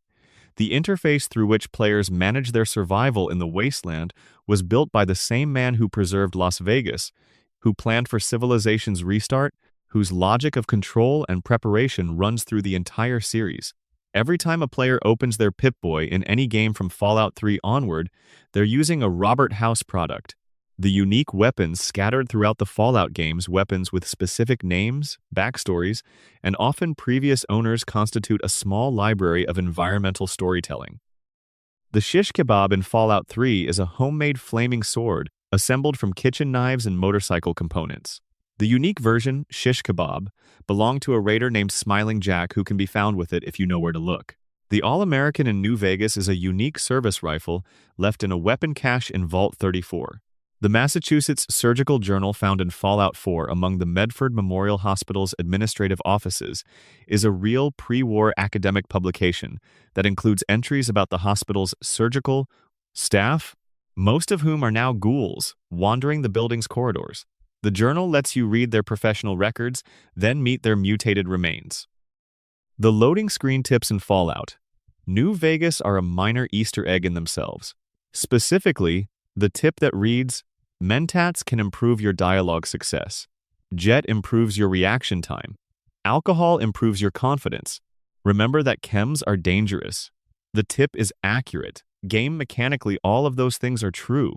But the sequence of it, the reminder that chemical enhancement of social interactions is just normal adventuring strategy in the wasteland, and then the responsible-sounding warning about danger, is a compressed version of the series' fundamental tonal project, presenting something dystopian with straight-faced, informational matter-of-factness. There's a pre-war book series in the Fallout universe called Grognak the Barbarian, a comics character who is essentially Conan the Barbarian filtered through American pulp aesthetics, replete with exaggerated muscles, minimal clothing, and adventures involving prehistoric monsters and sorcerers. Grognak comics appear as collectibles across Fallout 3, New Vegas, and Fallout 4, granting various bonuses.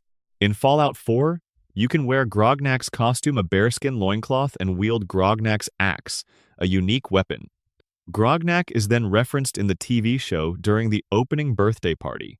He appears on a comic book cover on the same shelf as the Unstoppables game. Grognak has been a consistent background presence in the series for long enough that players with a long history with the franchise register him as reliably as they do the Vault Boy or Nuka-Cola. He is not important. He is omnipresent. He is the franchise's way of giving the pre-war world a specific pop culture ecosystem. One of the quieter callbacks in Fallout 4 involves the game's feral ghouls. Throughout the game's dialogue, particularly in the Far Harbor DLC, there's a quiet argument happening about whether feral ghouls retain any consciousness inside their feral state, whether the person who became the ghoul is still somehow present, trapped inside the biology that's gone wrong. Nick Valentine, as a synthetic being navigating questions of consciousness and identity himself, engages this question more directly than any other character. His perspective on feral ghouls, that they might still be people in some reduced sense, informs his discomfort with the commonplace casual violence against them. It's a moral question that the game raises and doesn't resolve. Part 12. The Final Secret's 160 Easter Eggs. One Wasteland. We've spent a long time walking through the Fallout franchise's secret history, and it's worth pausing to appreciate what that accumulation actually represents. This is a franchise built over nearly 3 decades by people who cared deeply about what they were making, who filled the margins of their work with jokes and grief and affection for literature and film and music and the specific absurdity of human civilization destroying itself while producing art about Davy Crockett hats. Let's close with some of the smaller, stranger, and more personal Easter eggs that don't fit neatly into any other category, the details that are just there for whoever looks. In Fallout 4, inside the Diamond City radio station, a terminal belonging to the broadcaster Travis Miles contains personal journals about his anxiety and his developing confidence as a performer. The journals are written in his voice, uncertain, self-deprecating, occasionally funny about his own awkwardness. Reading them before completing the Confidence Man quest versus after changes how they land entirely. Before the quest, they're records of struggle. After, their origin story. The Fenway Park reference in Fallout 4's Diamond City is among the most sustained environmental Easter eggs in the series. Diamond City is built inside Fenway Park, the real stadium home of the Boston Red Sox since 1912. The outfield wall, the Green Monster, Fenway's famous feature, becomes Diamond City's actual defensive wall in the game. Settlement buildings are constructed inside the stadium's footprint. merchants operate under what was once the first base line. The game never explains this, it just presents it, trusting that enough players will recognize Fenway's distinctive dimensions and layout to get the joke, which is that one of America's most beloved sports venues became a settlement for post-nuclear refugees. The Red Sox never got to use it. Other people found it first. The death claws of the Fallout universe are among gaming's most famous enemy designs, but the origin of their creation within the fiction is quietly detailed in terminal entries across the games. They were originally Jackson's Chameleon's large monitor lizards, subjected to FEV experimentation during the Resource Wars to create a cheap, uncontrollable biological weapon that could be released in enemy territory. The experiment worked beyond all reasonable expectations. The lizards became something nobody had intended or wanted. The in-universe documentation of the Deathclaw's creation is a small, dark comedy about weapons development and the gap between intended outcomes and actual results. A terminal in Vault, 81 inches, Fallout 4, contains correspondence between a pre-war scientist named Curie, the future Mister. Handy robot companion, and the Vault's medical overseer about a long-running experiment involving disease research. The correspondence spans decades. By the end, Curie is the only one still writing. Her entries continue past the point where her correspondents have stopped responding. She keeps the research logs, maintains the databases, continues noting observations, because no one ever told her to stop. There's no directive ending the experiment, so she continues. The loneliness of Curie's terminal entries is one of the game's quietest emotional notes, available only to players who read the right files in the right order. The Minutemen Fallout 4's colonial militia faction are designed around the iconography and mythology of the American Revolutionary War. Their outfits, their muskets, their organizational structure centered on a single charismatic leader, and their stated project of protecting settlements mirror the historical Minutemen of the 1770s. But the faction begins the game in a state of complete collapse. Their last remaining member, an old man named Preston Garvey, who is trying to protect the last surviving group of settlers with absolutely no support. The gap between the Minutemen's heroic origin mythology and their present condition is the game's first major commentary on the gap between American founding ideals and their perpetually incomplete realization. In the Cambridge Polymer Labs location in Fallout 4, players exploring the building will find laboratory notes documenting a series of experiments conducted by scientists who were locked in the facility when the bombs fell. They were working on projects that couldn't simply be abandoned, so they continued working. They developed experimental polymer armor, they solved engineering problems, they wrote progress reports to supervisors who would never read them. Eventually, the food ran out. The researchers are all dead in the building. But their research notes document a months-long process of keeping civilization's projects alive through the most reasonable, professional, bureaucratic behavior imaginable, while the world outside ceased to exist. The Children of Adam, as a religious faction, appear in Fallout 3's Megaton, Fallout 4's Commonwealth, and Fallout 4's Far Harbor DLC.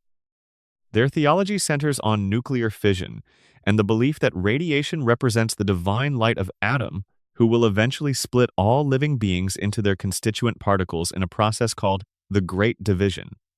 They view nuclear contamination as a blessing and irradiated areas as sacred.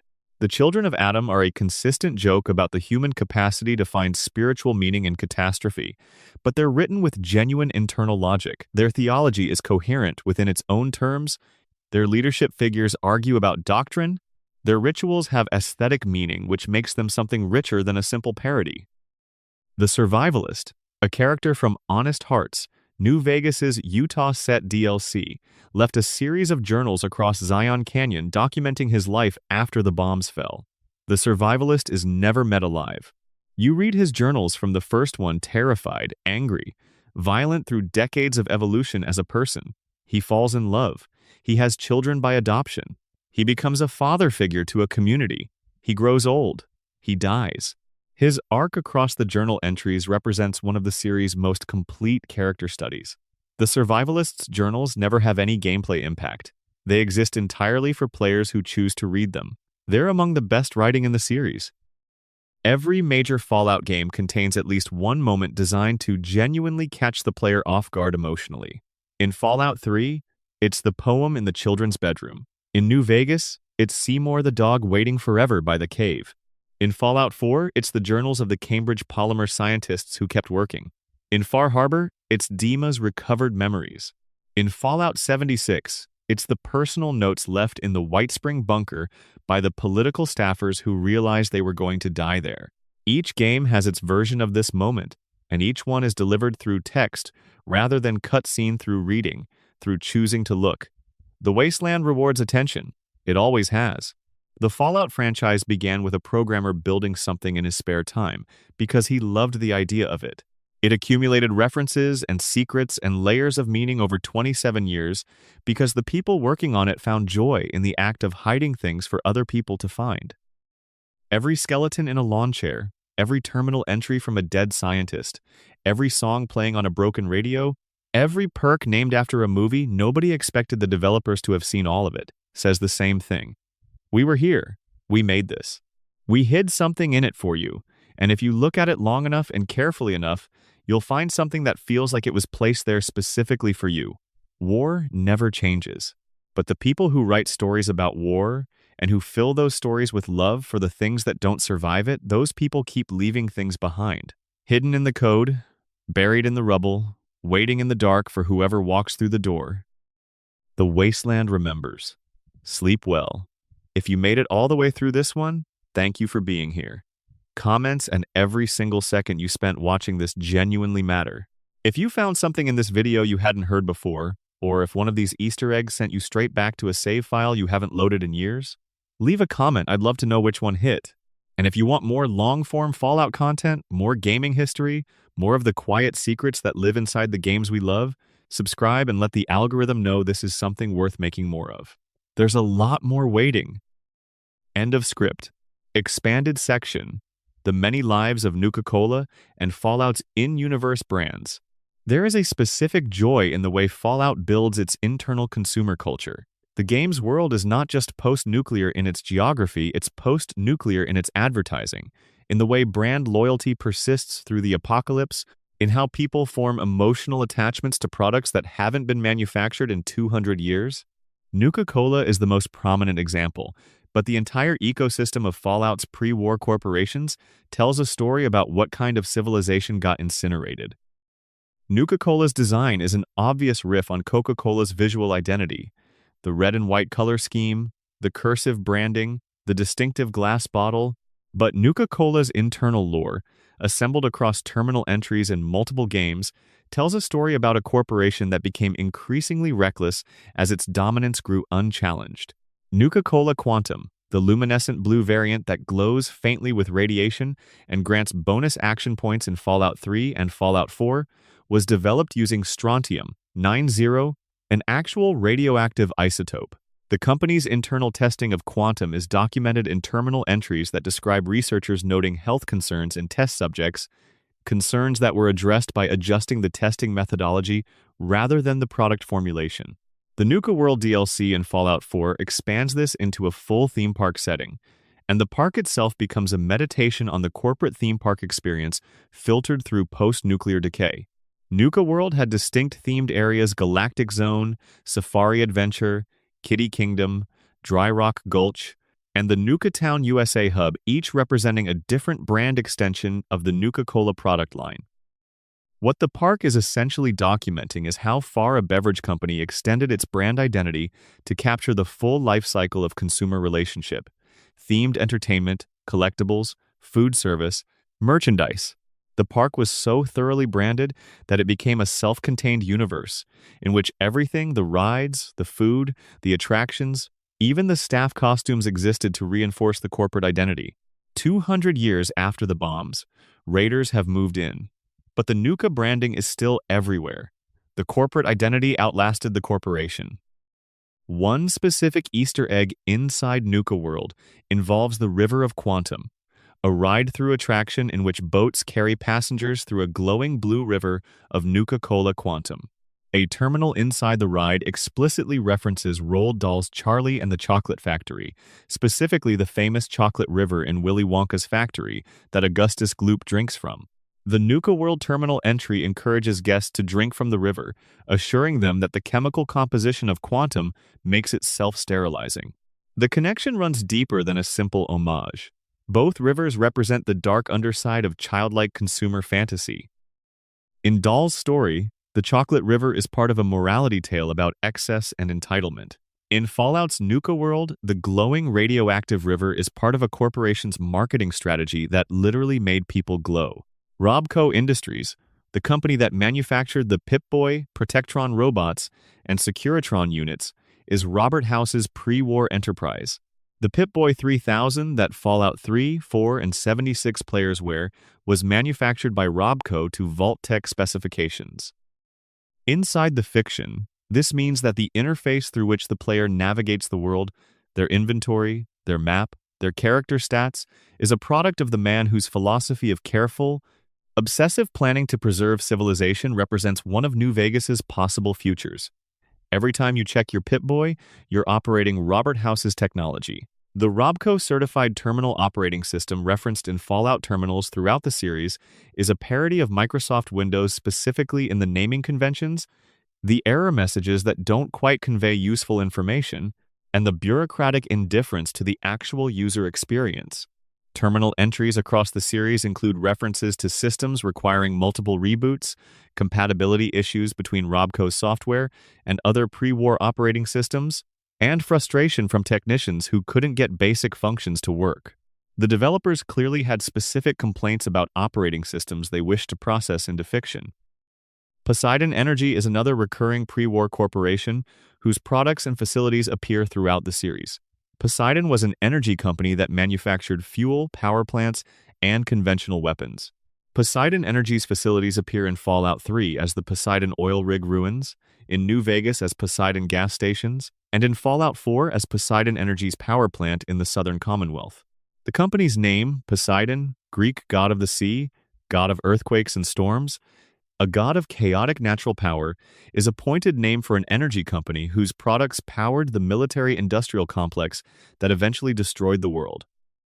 Big MT, the research and development complex at the center of New Vegas's Old World Blues DLC, was a pre-war think tank where the United States government's most extreme scientific programs were conducted with minimal ethical oversight. The scientists of Big MT invented lobotomites, robo-scorpions, the Stealth Boy, and a range of weapons and technologies that ultimately contributed to the conditions that caused the Great War. Old World Blues frames Big MT as a place where the scientific method was preserved but divorced entirely from moral consideration. Researchers who cared deeply about the intellectual challenge of their work and not at all about what their work produced.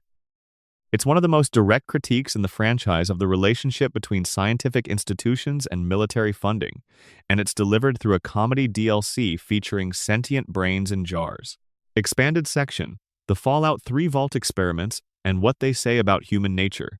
One of Fallout 3's most distinctive contributions to the franchise's lore is its series of Vault experiments, each one a focused test of a specific psychological or social hypothesis, conducted on a captive population with no consent and no possibility of refusal. The Vault system as a whole was already established as an experiment program in the earlier games, but Fallout 3 gave players specific vaults with specific experiments they could discover, and the combination of terminal entries, environmental storytelling, and physical evidence made each vault a complete horror story. Vault 112 Houses. Stanislaus Braun, the designer of the entire Vault experiment program, who has spent 200 years in a virtual reality simulation called Tranquility Lane. Braun appears in the simulation as a cheerful, elderly woman named Betty who has turned the virtual environment into a personal sandbox for sadism, manipulating the other residents of the simulation into increasingly extreme scenarios of violence and psychological torture to relieve his own boredom. The residents can be freed by discovering a hidden terminal and triggering fail-safe protocols, or they can be left in the simulation indefinitely.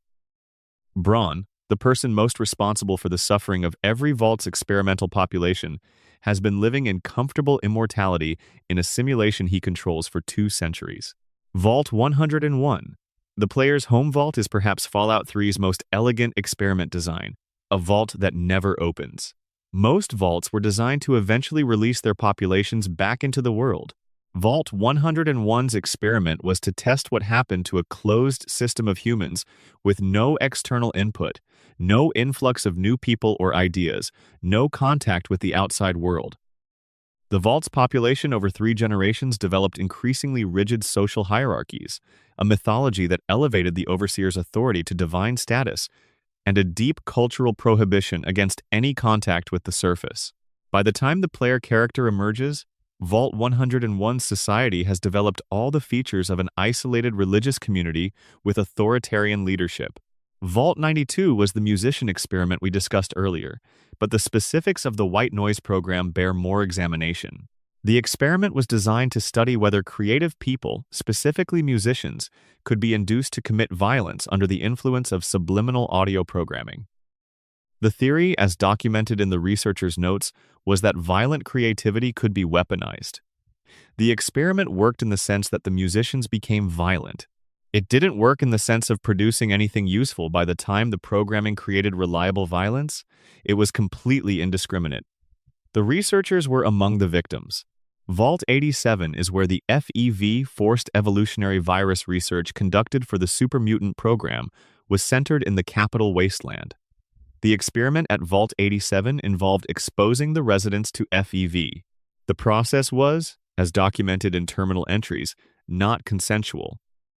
Residents arrived believing they were being protected and discovered the truth when the researchers began the experiments. The results are what the player finds when they reach Vault 87. Super mutants, a population transformed, the scientific program's evidence everywhere. Vault 87 super mutants have been using the Vault's genetic memory tanks, devices originally intended to store human genetics for preservation to reproduce, since the FEV transformation made them sterile. The Gary Vault 108's cloning experiment produced something that could only happen when combining the Vault-Tec experiment framework with a specific bureaucratic failure. The intended experiment at Vault 108 was cloning. The Vault was designed to test human cloning technology and explore the psychological and social dynamics of a community of genetically identical individuals. What the experiment produced instead was the Gary situation. One template, one name. Every surviving resident. The Vaults were built to study humanity, but Vault 108 produced something that might be the series' most precise critique of the entire Vault concept. An experiment so thoroughly destroyed its own conditions that what it actually revealed is how completely the experiment framework could fail while the infrastructure kept running. Expanded section, Fallout New Vegas's companion backstories, and the Easter eggs inside them. New Vegas's companion characters are remarkable not only for their personalities and writing, but for the density of lore and Easter eggs embedded in their histories. Almost every companion in the game has a personal quest that, when completed, reveals a backstory containing specific cultural or historical references. Arcade Gannon, the medical researcher who can serve as a companion, is eventually revealed to be a descendant of the Enclave, the authoritarian faction that claimed to be the legitimate continuation of the pre-war United States government. Arcade's Enclave ancestry is the subject of his personal quest. For Auld Lang Syne, named for the traditional New Year's Eve song written by Scottish poet Robert Burns in 1788 and sung across the English-speaking world. The song is about nostalgic longing for old times and old friendships, which is exactly what Arcade's quest requires him to confront the question of whether loyalty to a legacy defines you, or whether you get to choose. The quest title's choice is precise and quiet. Boone, the NCR sharpshooter stationed in the dinosaur tower at Novak, carries with him the grief of a specific atrocity. His personal quest, One for My Baby, another song title. This one from a Harold Arlen and Johnny Mercer composition from 1943, a song about drinking alone while grieving, involves uncovering who sold his wife into Legion slavery, leading to her death. Boone's wife was named Carla, and her loss transformed him from a soldier into a man operating on the edge of something dark.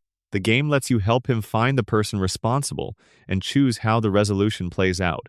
His emotional arc is one of the most carefully developed in the game, and all of it lives inside a man standing in a concrete dinosaur wearing NCR armor and looking at the desert. Veronica, the Brotherhood of Steel scribe who can be recruited in the 188 trading post, is one of the game's most structurally interesting characters because her personal quest is explicitly about the gap between institutional loyalty and what that institution has actually become. Veronica grew up in the Brotherhood, was educated by them, cares deeply about their work, and recognizes clearly that their current leadership is steering them toward irrelevance and extinction. Her personal quest, I Could Make You Care, requires the player to help her try to change her organization. The quest can end in several ways, none of them completely satisfying. You can help her leave the Brotherhood, you can help her bring evidence that changes nothing, you can watch her fail to make the institution care about what she cares about. The title is from a sentiment rather than a specific song, but it echoes the general emotional register of the mid-century American popular standards that permeate the game's radio landscape. Raúl Tejeda, the old Mexican vaquero ghoul mechanic who operates as a companion and narrator of his own side quest, is the game's most melancholy character. His personal quest involves confronting the question of whether an old man has anything left to fight for. Raúl was a gunfighter before the war, a young man of considerable skill and violence, who survived the Great War and lived through 200 years of wasteland history. He's watched everyone he cared about die. He's maintained his skills. He keeps fixing things. His quest, Old School Ghoul, introduces a character named Ranger Andy, who makes the opposite argument that what matters is keeping fighting, staying relevant, not going gentle.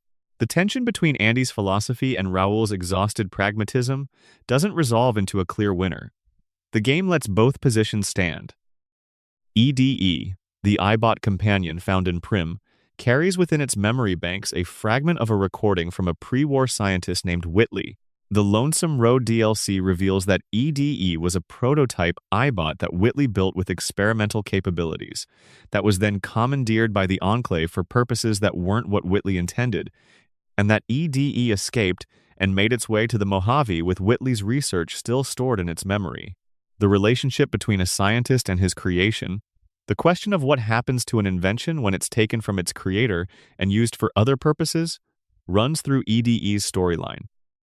In The Lonesome Road, you discover that another advanced iBot in the Divide was also built from Whitley's work. The robots are brothers, separated by the apocalypse. Lily Bowen, the Nightkin grandmother, has a sword made from the rotor blade of a crashed vertibird that landed near Klamath in Fallout 2. Daisy Whitman, a character in New Vegas's Novak, is the pilot who crashed that vertibird, confirming that Lily's weapon has a specific provenance rooted in a geographic and temporal moment from a previous game. The connection requires players to have played Fallout 2, or at minimum to be familiar with its events, to appreciate. New Vegas is full of this. Details that seem like local color and turn out to be continuity stitching between games made over a decade apart. Expanded section. The music of Fallout and the real history behind the songs. The music in Fallout is not simply atmospheric. It is chosen with a scholar's attention to lyrics and meaning, and the relationship between what the songs are about and the context in which they play in the game creates a running emotional subtext that rewards paying attention. I Don't Want to Set the World on Fire by the Ink Spots, finally used as intended in Fallout 3's opening sequence, is a 1,941 love song in which the narrator expresses that the only thing they want is to maintain the flame of someone's love. The phrase, "set the world on fire," in the original song is a metaphor for fame and ambition. The singer is saying they don't want conventional success, they just want to love and be loved. Playing this song over the emergence from a vault into a world that was quite literally set on fire, where conventional success no longer exists, where the only thing left to want is human warmth. The irony is perfect and devastating and funny and sad all at once. That's the Fallout tonal combination executed flawlessly. Atom Bomb Baby by the 5 Stars, which plays across various Fallout radio stations, is a 1,957 rock and roll song that uses nuclear imagery as a metaphor for romantic intensity. The Atom Bomb Baby is a girl who's gone get me blown sky high. In its original context, the comparison between romantic feeling and nuclear destruction was enthusiastic and playful, typical of the era's tendency to domesticate the bomb into pop culture. In the Fallout context, the song plays in a world that actually got blown sky high. The metaphor became literal. The playfulness of 1,957 becomes something more complicated. Big Iron by Marty Robbins, featured on New Vegas's Mojave Music Radio, is a 1,959 country ballad about a lawman from Arizona who comes to town to face down an outlaw and the duel that ensues. The ballad structure building slowly toward the confrontation, detailing the moment of the draw, resolving with a death mirrors the kind of narrative New Vegas builds through its quests. The courier is, in many ways, a Western protagonist, a figure from outside who comes to a contested town and has to work out who the real power is. Big Iron understands that archetype completely. Johnny Guitar by Peggy Lee, another New Vegas radio staple, provides the soundtrack for a specific emotional register that the game inhabits. The kind of lounge melancholy that romanticizes outsider figures, lonely wanderers, people whose freedom is inseparable from their loneliness. In the game, the song plays against the backdrop of the Mojave's vast indifference, the empty desert stretching in every direction, and it captures the contradiction at the game's center. The wasteland is terrible and beautiful. The freedom to wander is achieved by having nothing left to lose.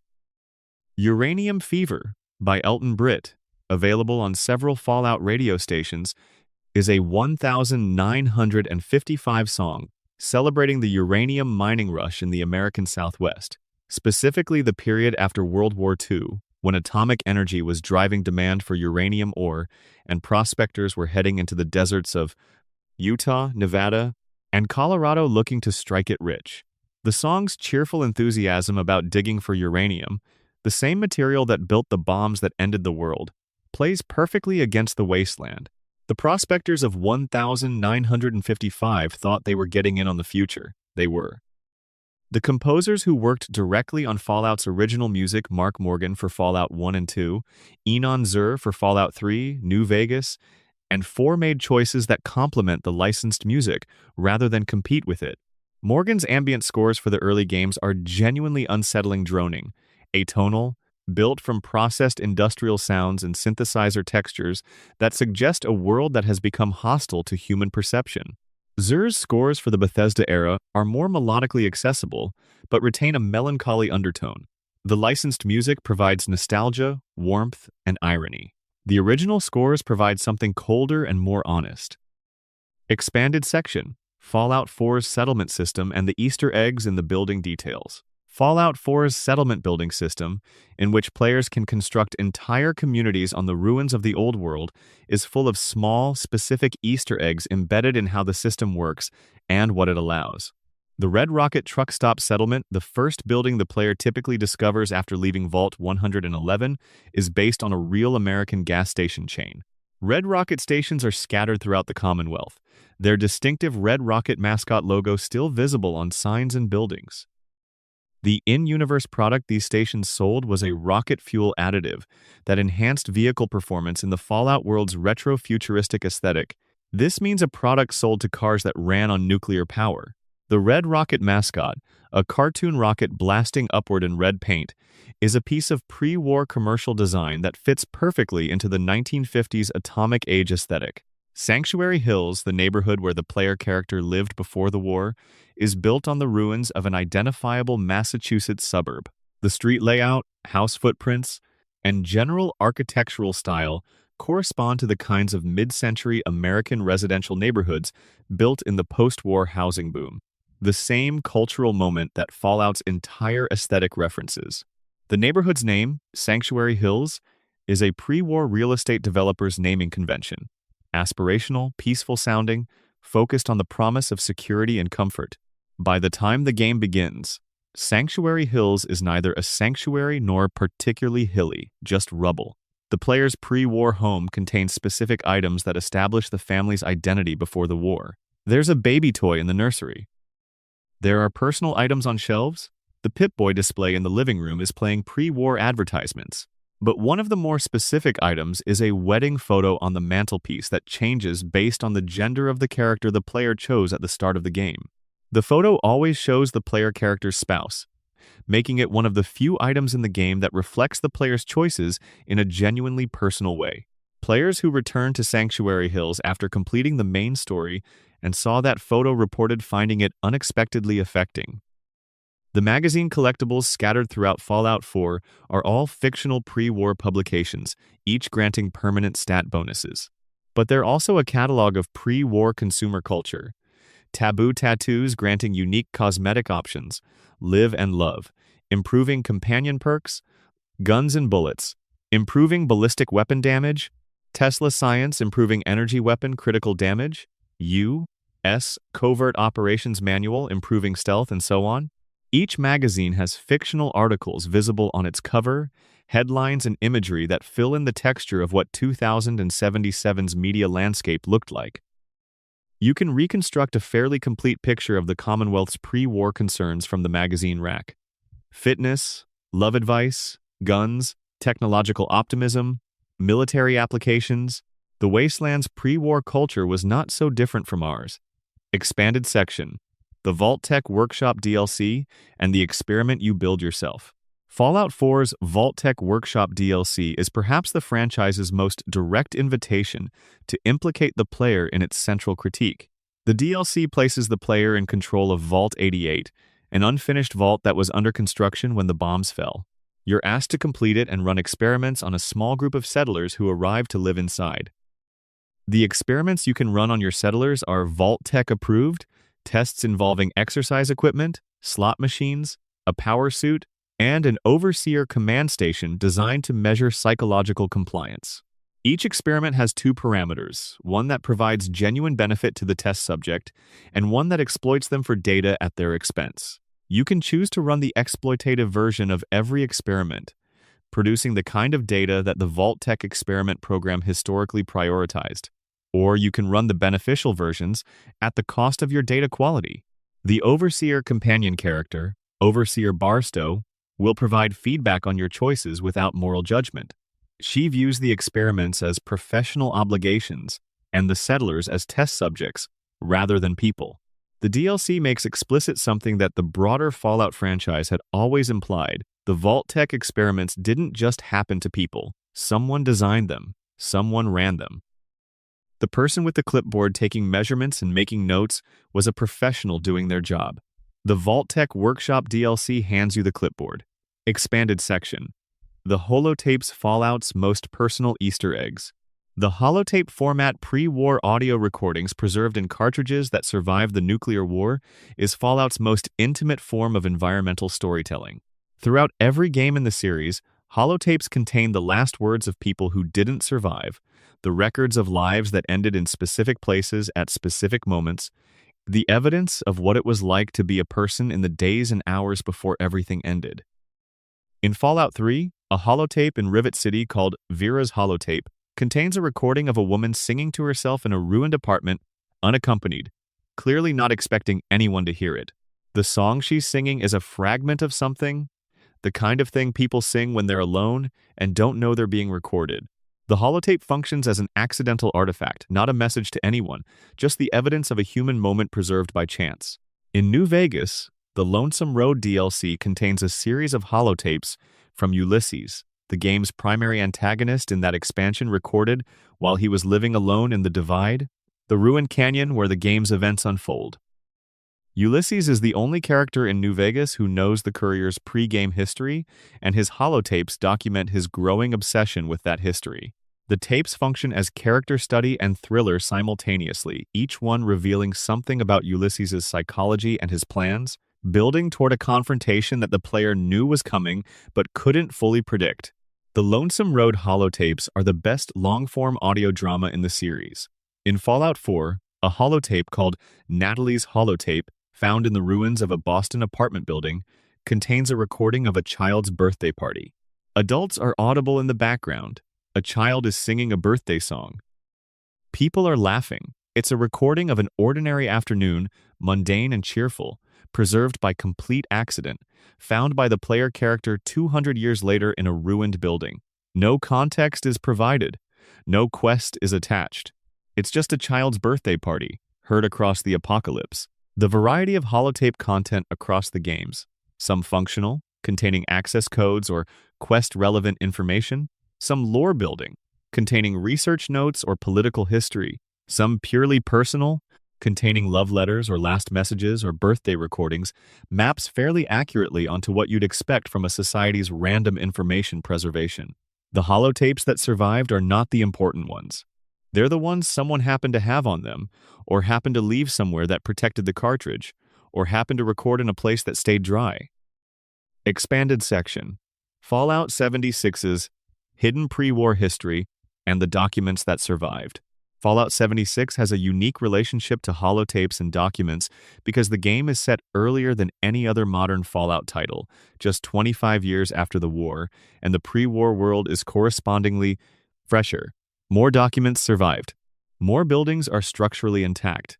More of the world's bureaucratic record-keeping is accessible. The Grafton Steel Plant contains extensive records of its operations up to the day of the nuclear exchange. Maintenance logs, production schedules, worker grievance filings, management responses to those grievances. The grievances are specific and familiar. Inadequate safety equipment, unreasonable production quotas, supervisor misconduct. The management responses are equally specific and familiar.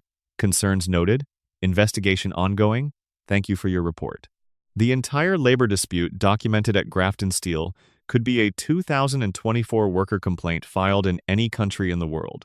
The Responders, a faction of first responders who survived the war and attempted to maintain civil society in Appalachia before eventually being overwhelmed by the scorched plague, left behind a comprehensive archive of their operations, emergency dispatch logs, medical triage protocols, resource allocation spreadsheets.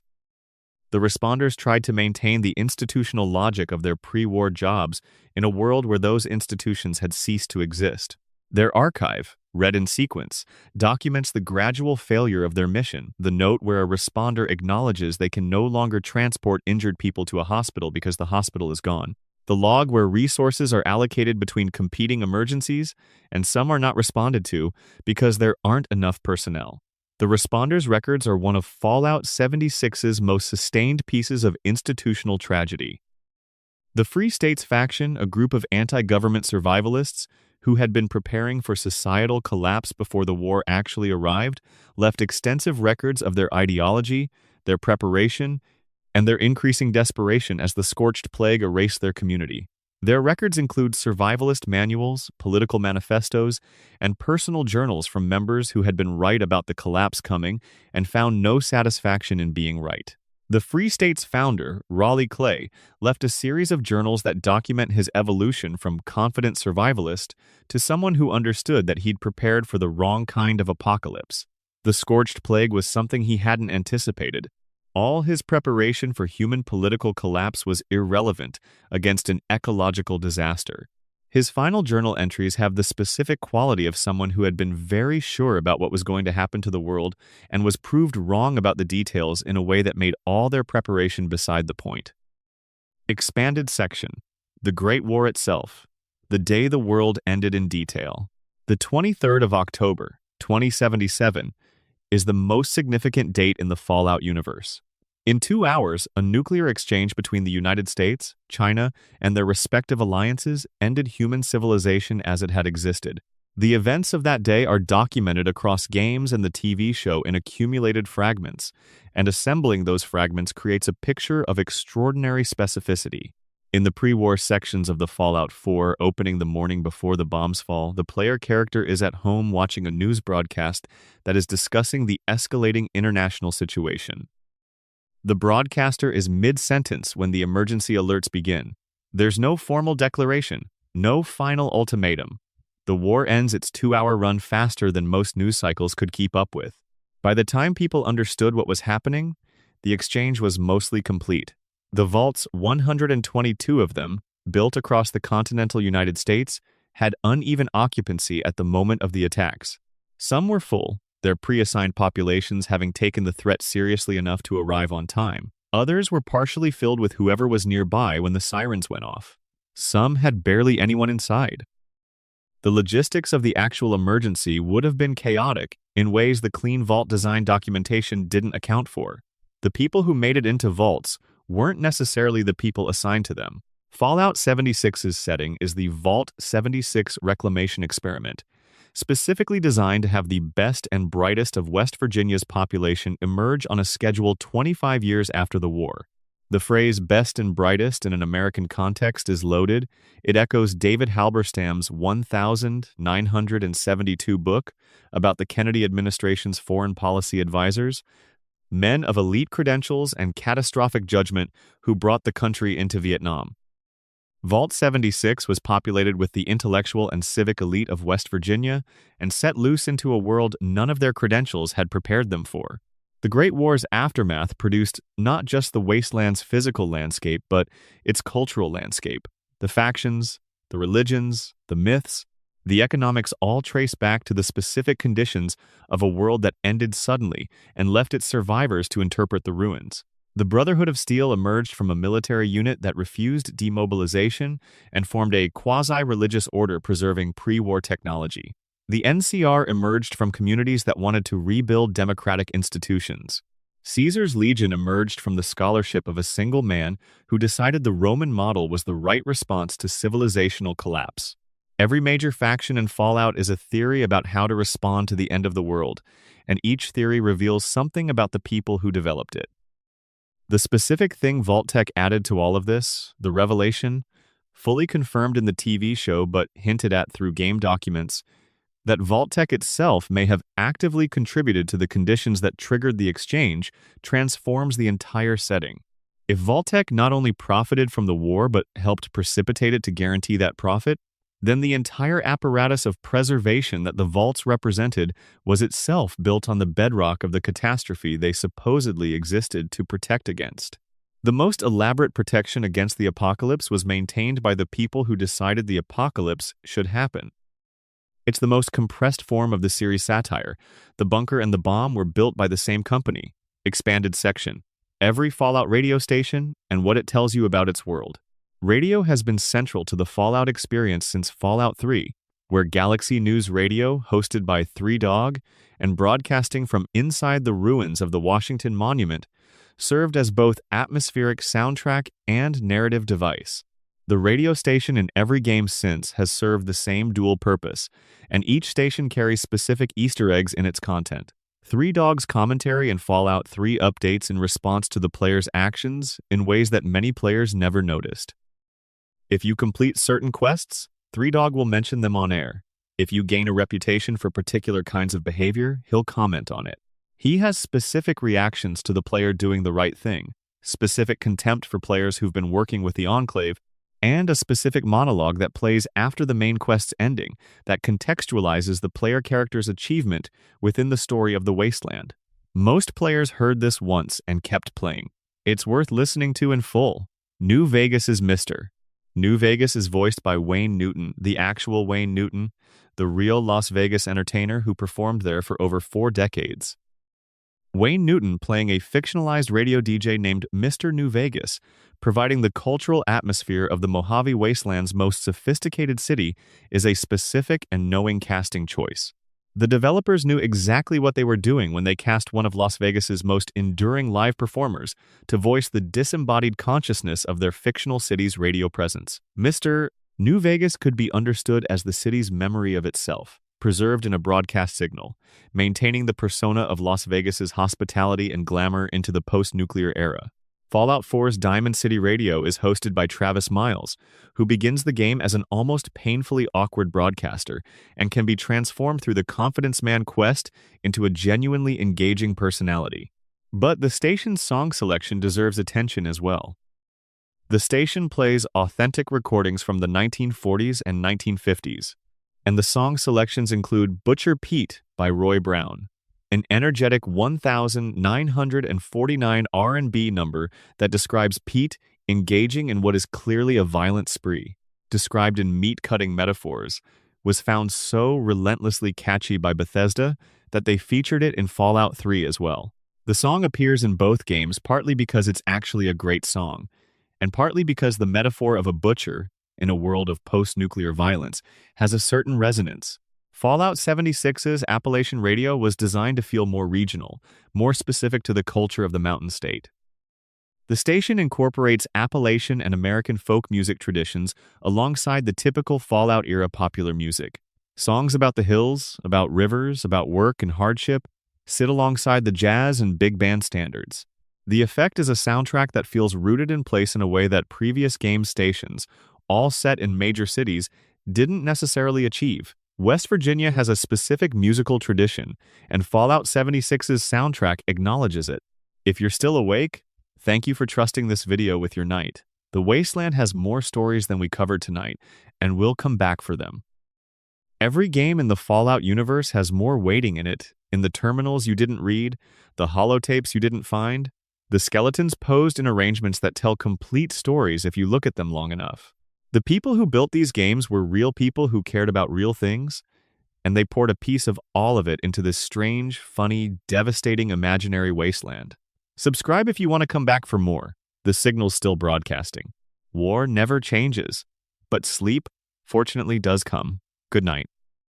Expanded section. Fallout 4's DLC Easter eggs and the stories between stories.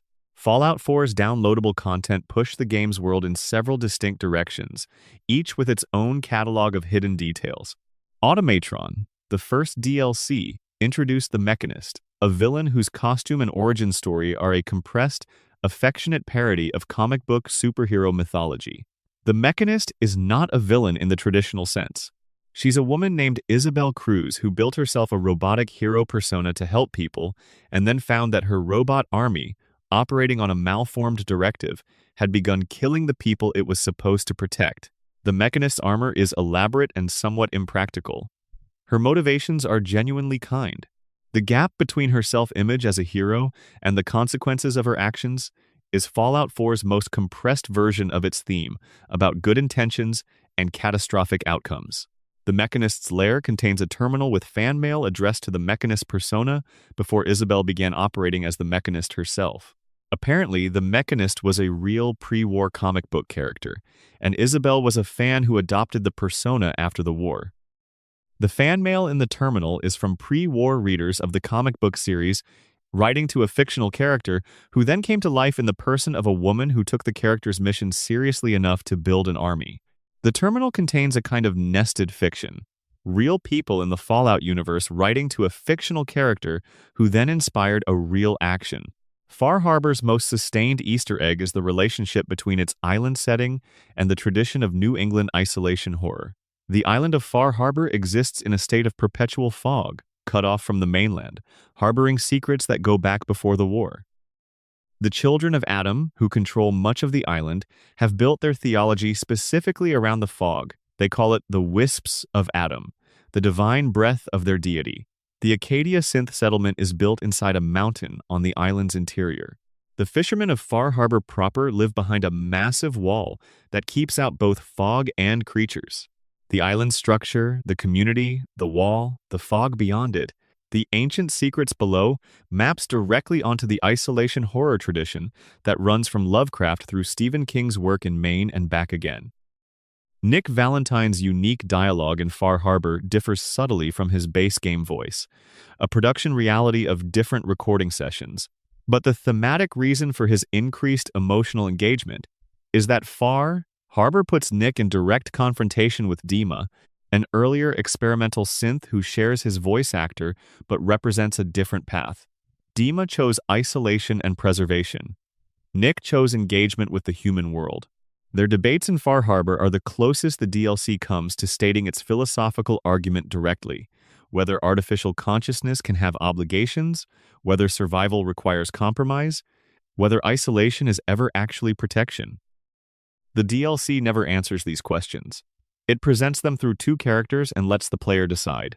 Nuka World's most structurally ambitious Easter egg is the Cola Cars Arena, a gladiatorial combat space inside the old Nuka World theme park, where the Raider Gang stage fights for entertainment. The arena's design is directly descended from the Roman Colosseum via the many American sports facilities built on similar principles of spectator violence. The arena's commentator system, automated pre-war equipment repurposed for Raider combat narration, provides cheerful announcements for gladiatorial fights in the same tone it once used for theme park.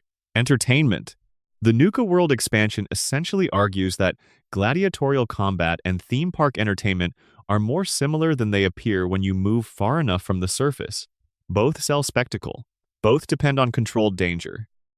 The arena just removed the word controlled. Expanded section.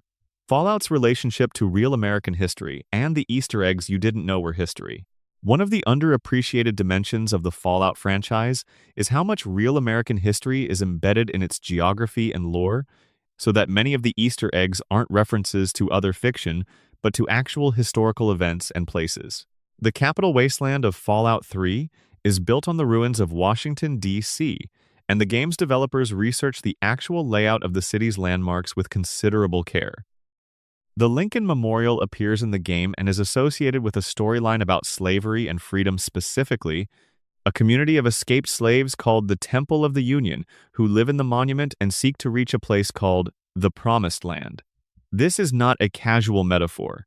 It is an explicit engagement with the history of the actual Lincoln Memorial, which became a central site in the American Civil Rights Movement, most famously when Marian Anderson was denied the use of Constitution Hall by the Daughters of the American Revolution in 1939, and instead performed her concert on the steps of the Lincoln Memorial to a crowd of 75,000 people. The game places a community of people seeking freedom from enslavement inside Abraham Lincoln's monument, in the shadow of Lincoln's statue, with a quest that requires the player to help or hinder their journey. The historical weight of that location is not incidental. The developers chose it deliberately. The National Mall, which in real Washington, D.C., runs between the Lincoln Memorial and the Capitol building, appears in Fallout 3 as a contested no-man's land between Raider and Super Mutant factions. The Smithsonian museums that line the real National Mall appear in the game as ruins the Natural History Museum, the American History Museum, the Air and Space Museum. Players fight through the remains of American cultural memory.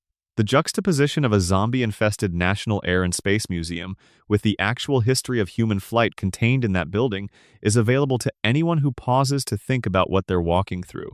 The New California Republic in Fallout 2 and New Vegas is built on a specific vision of what post-war American democracy might look like, with all its structural contradictions intact. The NCR has a Senate, an army, a civil service bureaucracy, a legal system, and an expansionist foreign policy driven by resource scarcity. Its political problems corrupt senators, ineffective military leadership, resource conflicts with neighboring states, a civilian population that doesn't support the military commitment it benefits from, are the same political problems that have characterized American democracy at various points in its history. The NCR is not a utopia. It's a functioning democracy with the full suite of democratic dysfunction. That's its Easter egg. It's a realistic portrait of American political institutions. The Pony Express-style courier system that provides New Vegas's narrative frame is built on the real history of message delivery in the American West. The Mojave Express delivers packages across the Mojave Wasteland in approximately the same geographic territory where the real Pony Express operated in 1860 and 1861. The courier's starting position shot in the head and left in a shallow grave outside Goodsprings. Nevada places the narrative's beginning in approximately the same terrain as the real Pony Express's westernmost endpoints. The game's opening is a historical reference to a specific moment in American communication history, transposed into a nuclear wasteland. Expanded section. The strangest Fallout Easter eggs, the ones nobody expected. Beyond the pop culture references, the literary allusions, and the historical parallels, both Fallout game series contain a category of Easter eggs that defies easy categorization. These are the strange ones. The ones developers hid for no clear reason, or for reasons that are clearer once you know the context.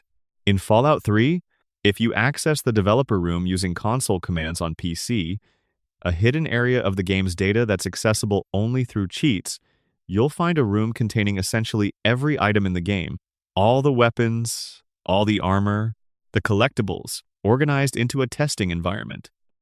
Many games have rooms like this for internal development purposes. What makes Fallout 3's developer room unusual is that it contains a character named Space Monkey, who is listed as having perception, endurance, charisma, intelligence, and agility stats of 0, but luck at 10. Whoever Space Monkey represents, they navigate entirely by chance. In New Vegas, a character named Johnny Five Aces exists in the game's files as a reference to a planned DLC or game concept from 2003 that was never developed. The character has no function in the released game. He's an entry in the files with basic attributes and no attached quest, dialogue, or location. He was named after a card game concept.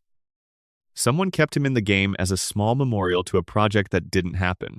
The Vault-Tec rep, who visits the player character's pre-war house in Fallout 4, is an NPC who can also be found in Vault 81, having survived the war inside one of the vaults and become a ghoul. If you've met him before the war and recognize him in the vault, he'll acknowledge the connection. He's been in Vault 81 long enough to be accepted there. He sells newspapers and acts as a gossip source. The same man who tried to sell you on the merits of the vault system just before the bombs fell is now living proof that the vault worked. He survived and has become a permanent resident of the society the vault produced. The most immediate character continuity in the game is a salesman who became his own best argument. There's a cooking pot in Diamond City in Fallout 4 that, when examined, is simply described as a cooking pot. Its use is exactly what it appears to be. Its placement in the game's world, in the market area of Diamond City where vendors sell their wares, appears completely unremarkable. But if you track the cooking pot's position across multiple playthroughs and pay attention to whether it moves, you'll notice that it doesn't. It has been in the same position, unchanged, in every version of the game since launch. It is the most stable object in a world of chaos. Some players have developed an affection for it specifically because of this stability. In Fallout 76, there's a specific location near the White Spring Resort where, under certain weather conditions and at certain times of day, you can hear what sounds like distant music playing from somewhere in the trees. No source has been definitively identified. Players who've investigated extensively found no speakers, no holotape player, no NPC singing, no radio. It might be environmental audio bleeding from the resort. It might be a glitch. It might be something intentional that nobody has traced back to its source. The Fallout community has been discussing it since the game launched, with no resolution. The iBot network in the Fallout universe, the floating robots that broadcast music and propaganda across the wasteland, raises a question that the games never answer. Who programs them now? The iBots broadcast Enclave propaganda in Fallout 3 and New Vegas. But the Enclave is largely destroyed. The programming persists. iBots still broadcast their old messages into empty highways because nobody told them to stop. The iBot network is a small, eerie meditation on how institutional messages outlast the institutions that produce them, playing on automatic into an audience that's mostly stopped listening. Expanded section. Fallout's poetry and literature, the books that survived.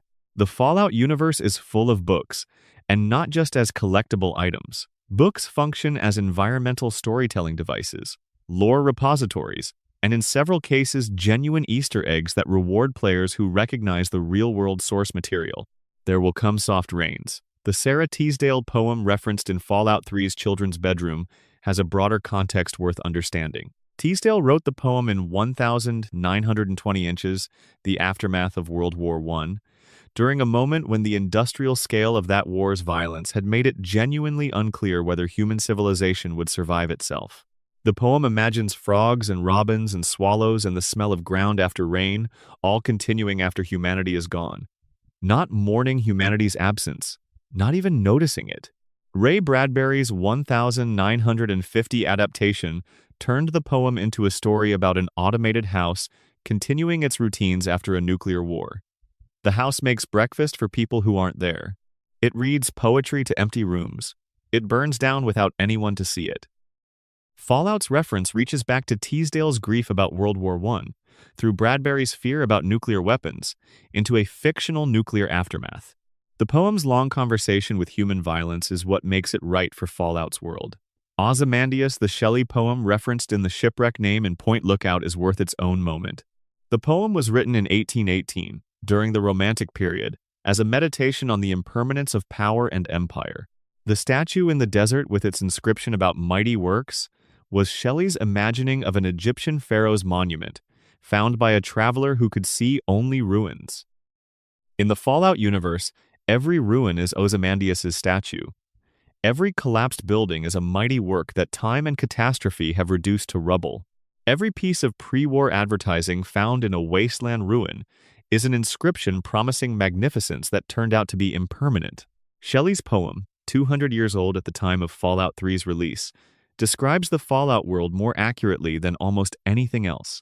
The holotape journals in New Vegas's Lonesome Road DLC are Ulysses's meditation on what it means to carry history in your body, specifically, the history of places you've been and things you've done. Ulysses grew up in the Divide, a courier town in the Mojave that the courier inadvertently destroyed before the events of the game by delivering a package that contained nuclear launch codes. Ulysses is the last survivor of that destruction. His journals document his search for meaning in what happened, his decision to blame the courier, and his plan to use the Divide's remaining nuclear stockpile to destroy the major factions of New Vegas.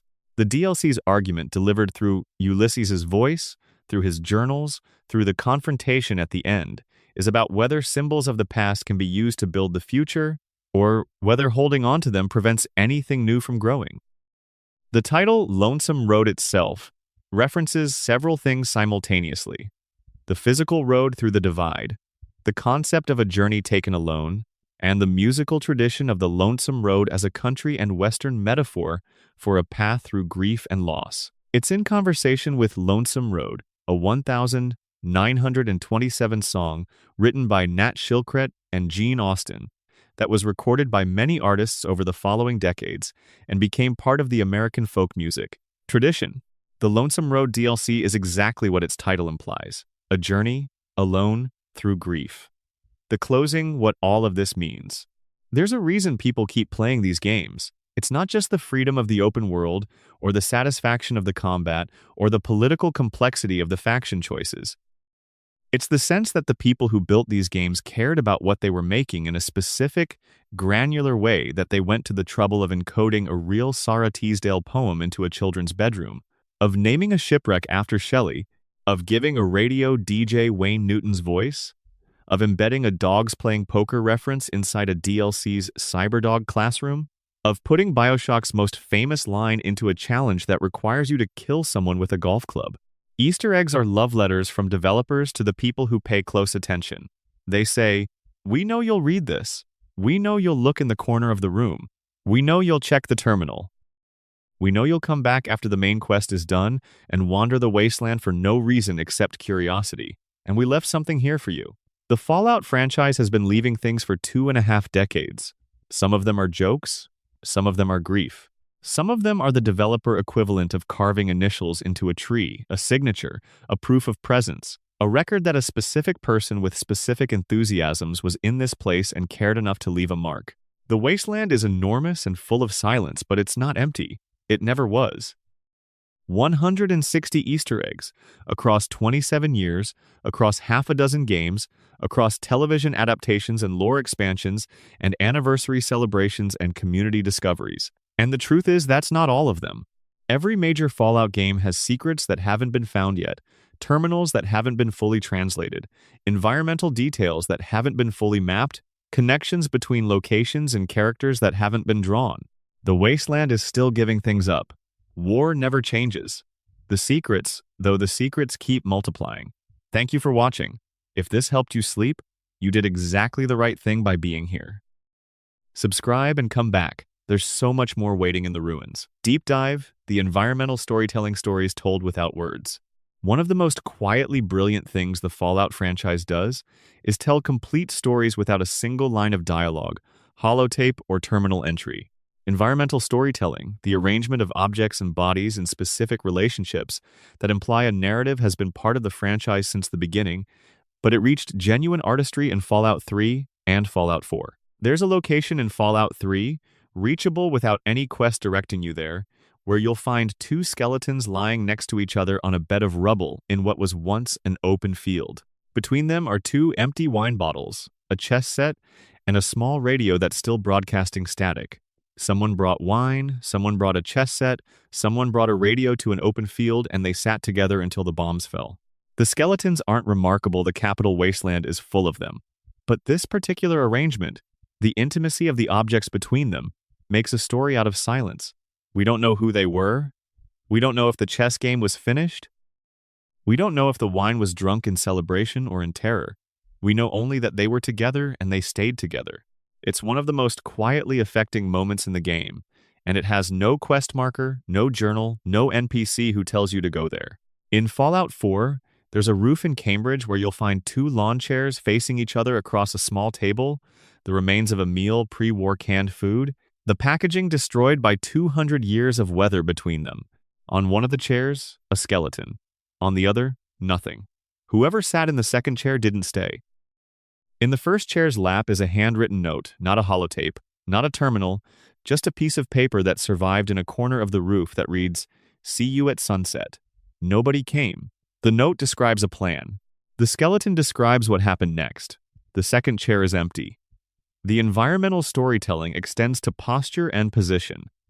A skeleton slumped against a wall is resting. A skeleton in a doorway is trying to leave. A skeleton face down in an open field reached it from somewhere and didn't reach where they were going. Bethesda's level designers understood this and placed bodies with specific intentionality.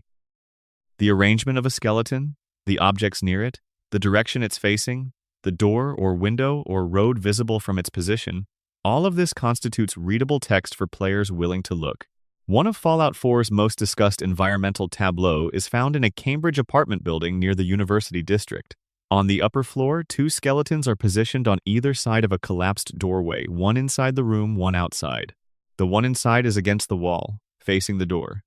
The one outside is face down in the hall, reaching toward the door with the radius and ulna of one arm extended forward.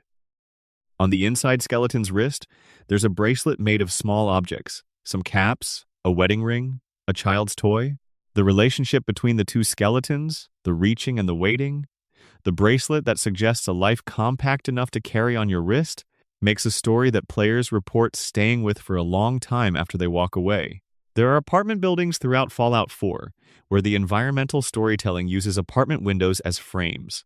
Looking in through the windows of a ruined building from outside, you can see fragments of arranged spaces, a nursery with a rocking chair, an elderly man's study with accumulated books, a kitchen table set for a meal that was never served. The windows are not accessible as game space in several of these cases. You can only look in, which means the developers arranged these interiors knowing the player would never enter them, would only ever see them from outside, framed in a window, like a photograph. The Museum of Freedom in Fallout 4, the building where the game's central companion Preston Garvey is holding out with a group of survivors, is a reference to an actual American experience of historical preservation. In it, there are exhibits about the founding documents of the United States, about liberty and freedom and the values those documents claimed to enshrine.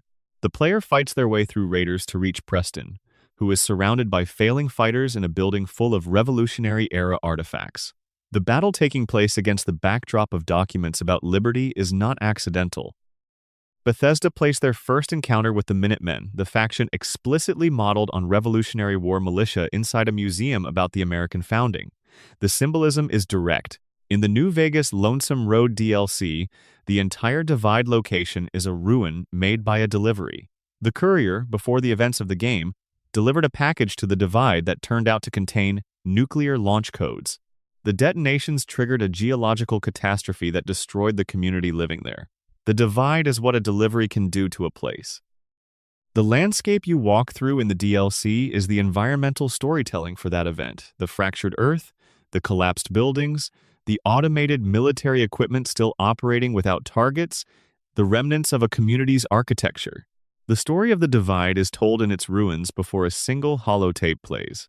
Deep Dive. The humor inside the horror Fallout's comedic language.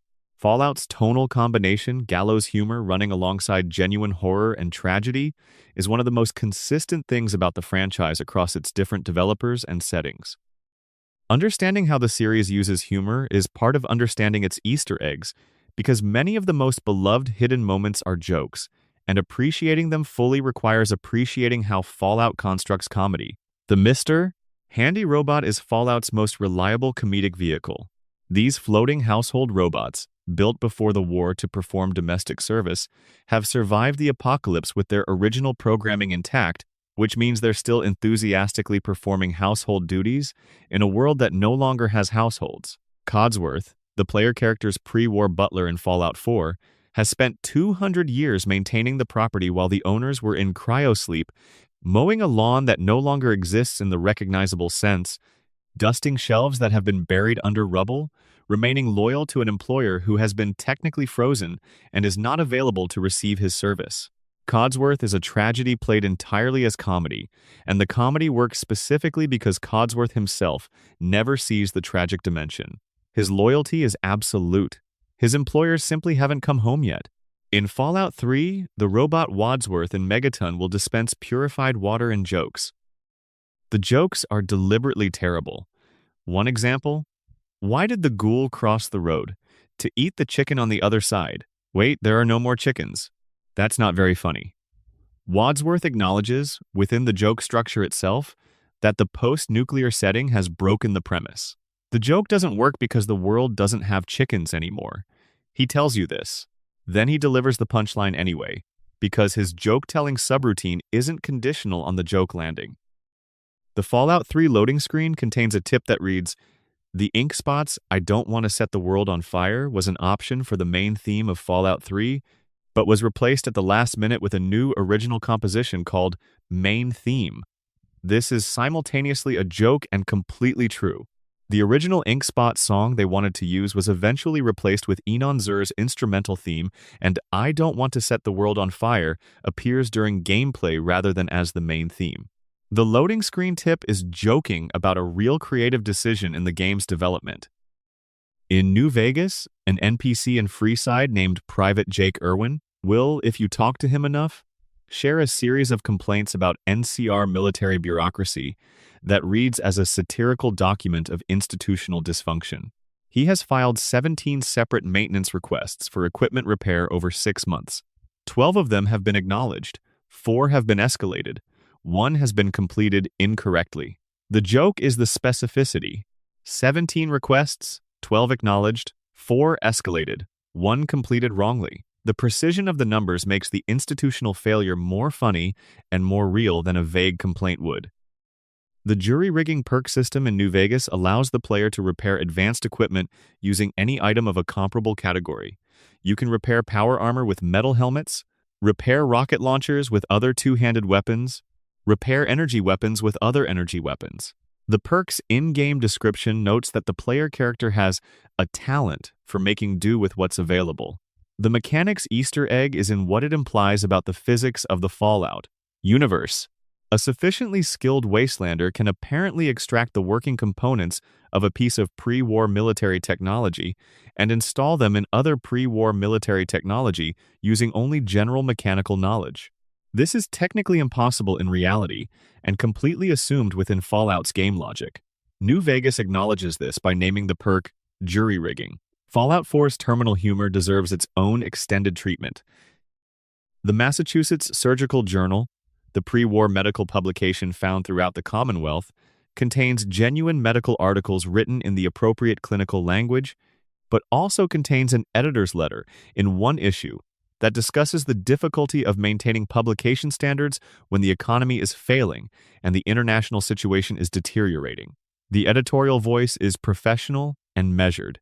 The concerns expressed are career and publication concerns. The editor is worried about peer review timelines during a period of impending nuclear war.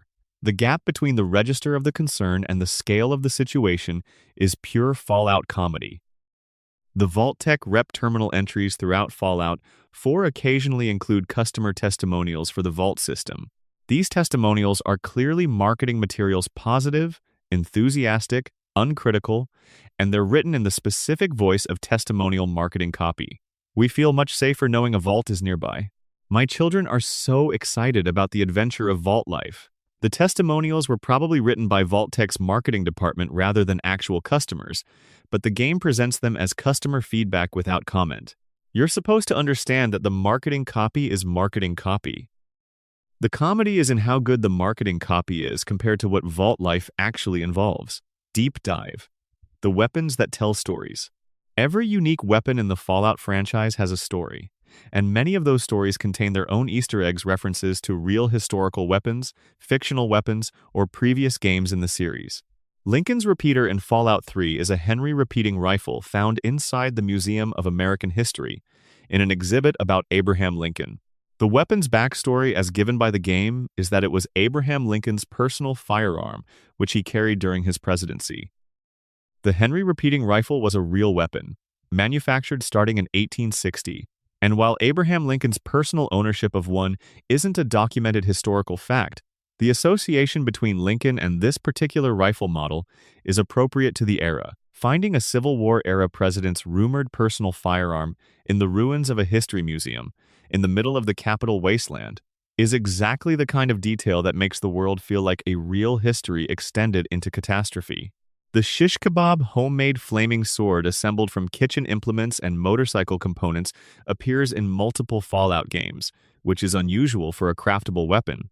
In Fallout 3, a unique version called the Burnmaster is owned by a raider in the catacombs beneath the Capitol building. In New Vegas, the weapon appears in a different form, indicating independent development of similar technology in a different geographic region. The fact that people in the wasteland independently arrived at kitchen knife attached to a flaming motorcycle part as an optimal weapon solution suggests something about the post-nuclear scavengers' relationship to available materials. The Fat Man, a small nuclear bomb launcher capable of lobbing mini-nukes at targets, is Fallout 3's most notorious weapon. Its name comes from the Fat Man nuclear bomb, one of the two atomic weapons dropped on Japan during World War II in August 1945. The other bomb was called Little Boy. In Fallout 3, the Fat Man is presented as a pre-war military weapon developed for battlefield use, which means someone in the Fallout universe looked at the weapon that ended one war by ending it completely and decided to miniaturize it for tactical deployment. The weapon's name is historically specific, and the choice to name it that is, at minimum, deliberate. The Wild Wasteland trait in New Vegas occasionally replaces conventional weapon drops with unusual alternatives. There's a location where, with Wild Wasteland active, you can find a group of aliens whose loot includes an unusual weapon described only as an alien blaster of unusual power. The weapon description continues. Technically, the aliens built this thing to help make Earth's defenses collapse faster. It's a weapon designed to kill humans. We suggest you use it to kill other things. The parenthetical suggestion is addressed directly to the player character, breaking the fourth wall in a way that's characteristic of Wild Wasteland's general approach to comedy. The junk jet from Fallout 4, a weapon that, as its name suggests, fires any random junk you can load into it, is given additional context in the TV show's first season when a bounty hunter is seen carrying one. The weapon's premise is a perfect encapsulation of the wasteland improvisation aesthetic. In a world where ammunition is scarce but junk is everywhere, someone built a weapon that fires the junk. The junk jet is not powerful in the conventional sense. It launches teddy bears, coffee mugs, and tin cans. But it captures something true about the post-nuclear DIY mentality. The rocket launcher in Fallout 3 operates on the same principle as the junk jet. It's an improvised weapon that fires junk items, but it was available years before the junk jet appeared. The rocket launcher was one of Fallout 3's more beloved joke weapons precisely because of the gap between its mechanical sophistication and its applied use. You have built a weapon capable of accelerating small objects to lethal velocity. You have loaded this weapon with a bottle cap. You are now firing bottle caps at a deathclaw. This is the kind of strategic decision the game's systems accommodate without judgment. Deep dive. The fans who found what the developers hid. Some of the most remarkable Fallout Easter eggs weren't found for years, and the community that eventually found them did so through dedicated, systematic investigation that constitutes its own kind of achievement. The Kellogg connection in Fallout 4's main story involves a piece of cut content that was preserved in the final game in a way that creates a mystery without resolution. During the mission where the player character accesses the memories of their deceased antagonist Kellogg through Nick Valentine's synthetic brain, Nick briefly speaks in Kellogg's voice, a remnant of the memory sync. This moment was supposed to be the beginning of a longer questline in which Kellogg's personality had contaminated Nick's, creating an ongoing psychological conflict that the player would help Nick navigate. The questline was cut, but the scene where Nick speaks in Kellogg's voice was kept, and it now exists in the final game as an unresolved mystery. Players who noticed it have been discussing what it means since 2015. The Divide location in New Vegas's Lonesome Road DLC contained, for several years after release, audio files that players believed contained more content than was ever triggered in normal gameplay.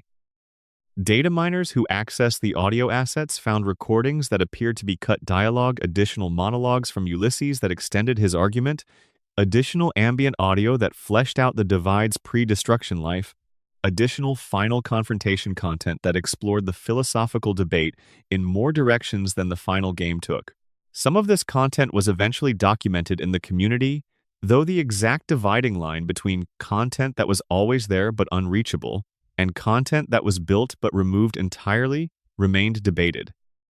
The Repcon Aerospace facility in Fallout New Vegas is the site of one of the game's most discussed haunted location mysteries. The facility's basement contains a room where, under certain conditions, the ambient audio shifts to something players describe as voices. The voices are not dialogue, they're not readable as speech. They're audio artifacts that were interpreted by the community as ghostly presences connected to the Nightkin characters who have taken over the facility. Whether the audio was placed intentionally or is an artifact of the facility's ambient sound design was debated for years. The community ultimately concluded that it was intentional sound design, evoking Nightkin mental instability and their particular relationship with the supernatural, but the initial discovery generated enough speculation that it became part of New Vegas's folklore. Mothership Zeta's samurai, who speaks only Japanese aboard the alien spacecraft, was eventually translated by community members who knew Japanese. His statements, across all his responses to various player-initiated interactions, express fear, confusion, identification of himself as a warrior, requests to know the location of his sword, and one extended statement expressing what translates approximately as, "I have been taken to a place beyond all known lands, and I do not know how to fulfill my duty here." His name, transliterated in the game files, appears to be Miyamoto, possibly a reference to the historical Japanese swordsman Miyamoto Musashi, one of Japan's most famous samurai, who lived from roughly 1584 to 1645. If this reference is intentional, and with Bethesda it's almost always intentional, then Mothership Zeta contains, in its unremarkable alien spaceship corridors, a completely untranslated reference to one of feudal Japan's most celebrated figures. The community that investigates these details, the data miners, the translators, the players who return to locations across multiple playthroughs looking for changes, the people who decode hex-encoded passwords and run audio files through spectrogram analyzers and track down the real-world sources of in-universe references, constitutes a sustained act of collective close reading that the developers anticipated and designed for. Games have always had secrets. Very few game communities have maintained the scholarly investment in finding them that the Fallout community has maintained across 27 years. Every Easter egg in every Fallout game was placed there by a person who believed someone would eventually find it. The development team encoded references to Shelley and Lovecraft and the ink spots in Indiana Jones because they believed there would be players willing to read terminals carefully enough to notice a reference, to research the source, to appreciate the connection. Those players exist. They always have. They're still finding things. The wasteland never quite runs out of secrets. It just gets quieter. The final vault, Fallout's legacy Easter eggs, and the secrets that keep being discovered. There's a specific category of Fallout Easter egg that only becomes fully visible over time. Secrets that require 2 games to land, or a decade's worth of accumulated context, or a TV adaptation to complete their meaning. These are the Easter eggs that prove the franchise was built with long-term intentionality, with the understanding that the people who played the first game might still be playing 27 years later, and that things placed in 1997 could still pay off in 2024. Harold is the most complete example. Harold appears in Fallout 1 as a ghoul-like human with a small twig growing from his forehead. By Fallout 2, the twig has grown into a sapling. By Fallout 3, set decades after Fallout 2's events, Harold has become immobile, rooted to the ground in an impossibly green oasis in the capital wasteland. The tree growing from his head, which the residents of the oasis call Bob, has become the source of all the plant life in the area, spreading slowly outward from Harold's body. Harold himself has been here for years. He can't leave. He's not sure how he feels about it. The quest he triggers, Oasis, asks the player to decide Harold's fate. Accelerate Bob's growth to spread greenery across the wasteland. contain it to preserve the current oasis, or destroy it. Harold has a preference. The player doesn't have to follow it. What makes Harold an Easter egg as well as a recurring character is the completeness of his arc across the 3 games. Each appearance builds on the previous one in ways that reward players who've been there from the beginning. In Fallout 1, he's a minor character with an unusual feature. In Fallout 2, the feature has grown and Harold has developed a relationship with it, still mobile, still engaged with the world, but aware that something is happening to him. In Fallout 3, the process is complete. Harold has become something that was never supposed to happen to a person, and he's been sitting with that long enough to have complicated feelings about it that are neither entirely positive nor entirely negative. It's a character arc distributed across 11 years of game releases. The companions who return across multiple games carry similar long-form Easter eggs. Marcus, the super mutant who appears in Fallout 2 and returns in New Vegas, has a conversation available in New Vegas that references events from Fallout 2 directly. He mentions having helped destroy the Enclave's offshore oil rig. He references the events of Fallout 2's main quest with the matter-of-fact tone of someone who was there and has moved on. For players who played Fallout 2, this is both continuity, confirmation, and character development. Marcus carried those events through however many years elapsed between the games. For players who haven't played Fallout 2, it's an indication of depth they can optionally pursue. The Boomers, the tribal community in New Vegas who control Nellis Air Force Base and have a deep attachment to pre-war military aviation, have an Easter egg embedded in their culture that players with specific historical knowledge will recognize. Nellis Air Force Base is a real location in Nevada, used as a real military installation and home to the real Thunderbirds aerial demonstration team. In New Vegas, the Boomers have developed what amounts to an aviation mythology based on the artifacts they've accumulated from the base. Their attachment to a specific bomber in Lake Mead, which they're working to raise, is their central cultural project, their equivalent of a Grail quest. When the bomber is eventually raised, it becomes a real asset in the final battle. The community's entire cultural and religious structure is built around a functional artifact that they've maintained through faith and engineering. For anyone who knows what Nellis Air Force Base represents in real American military culture, the Boomers' veneration of it carries an additional layer. The ability to play Caravan in New Vegas deserves its own mention as a concealed Easter egg regarding game design itself. Caravan is a card game played within New Vegas using a modified deck of standard playing cards, with rules that are just complex enough to require careful learning. In the game's world, Caravan is ubiquitous. Merchants play it, settlers play it, wanderers play it. It's the Wasteland's common recreational game. The in-game Caravan rules are the developer's original creation. There's no real-world game called Caravan with these rules. It was invented for New Vegas, given internal consistency, given a community of in-world players, and released into a game world where it can be encountered being played at campsites across the Mojave. It's an Easter egg of game design, a complete game hidden inside a game, playable, with stakes, with a history. The Pip-Boy menu music in Fallout 4 changes subtly depending on which DLC the player is currently engaged with. In the base game, the menu music is Enon Zur's standard Fallout theme. In Far Harbor, it shifts to something more atmospheric and ambient, incorporating foghorn textures and slower melodic movement that reflects the island's oppressive weather. In Nuka World, it incorporates the cheerful, distorted remains of theme park music, upbeat rhythms corrupted by decades of decay. Most players listen to the Pip-Boy menu without consciously registering the music, but for anyone who pays attention, the soundtrack changes are a small, deliberate act of atmospheric continuity. The end credit sequences of every Fallout game function as their own Easter eggs, collecting unused character art, concept sketches, and development notes into a format that most players skip. The credit sequences for Fallout 3 and New Vegas both contain concept art that shows characters as they were originally designed before being changed in development. Earlier versions of companions, earlier enemy designs, earlier versions of locations that ended up looking quite different. These concepts are visible only during credits, displayed briefly, not accessible in any other format within the game. They're artifacts of the development process made available as rewards for staying in your seat. Finally, the silence. There's a moment in the Fallout franchise, available in every game, when you're deep enough underground or far enough from any settlement or base that the ambient music stops.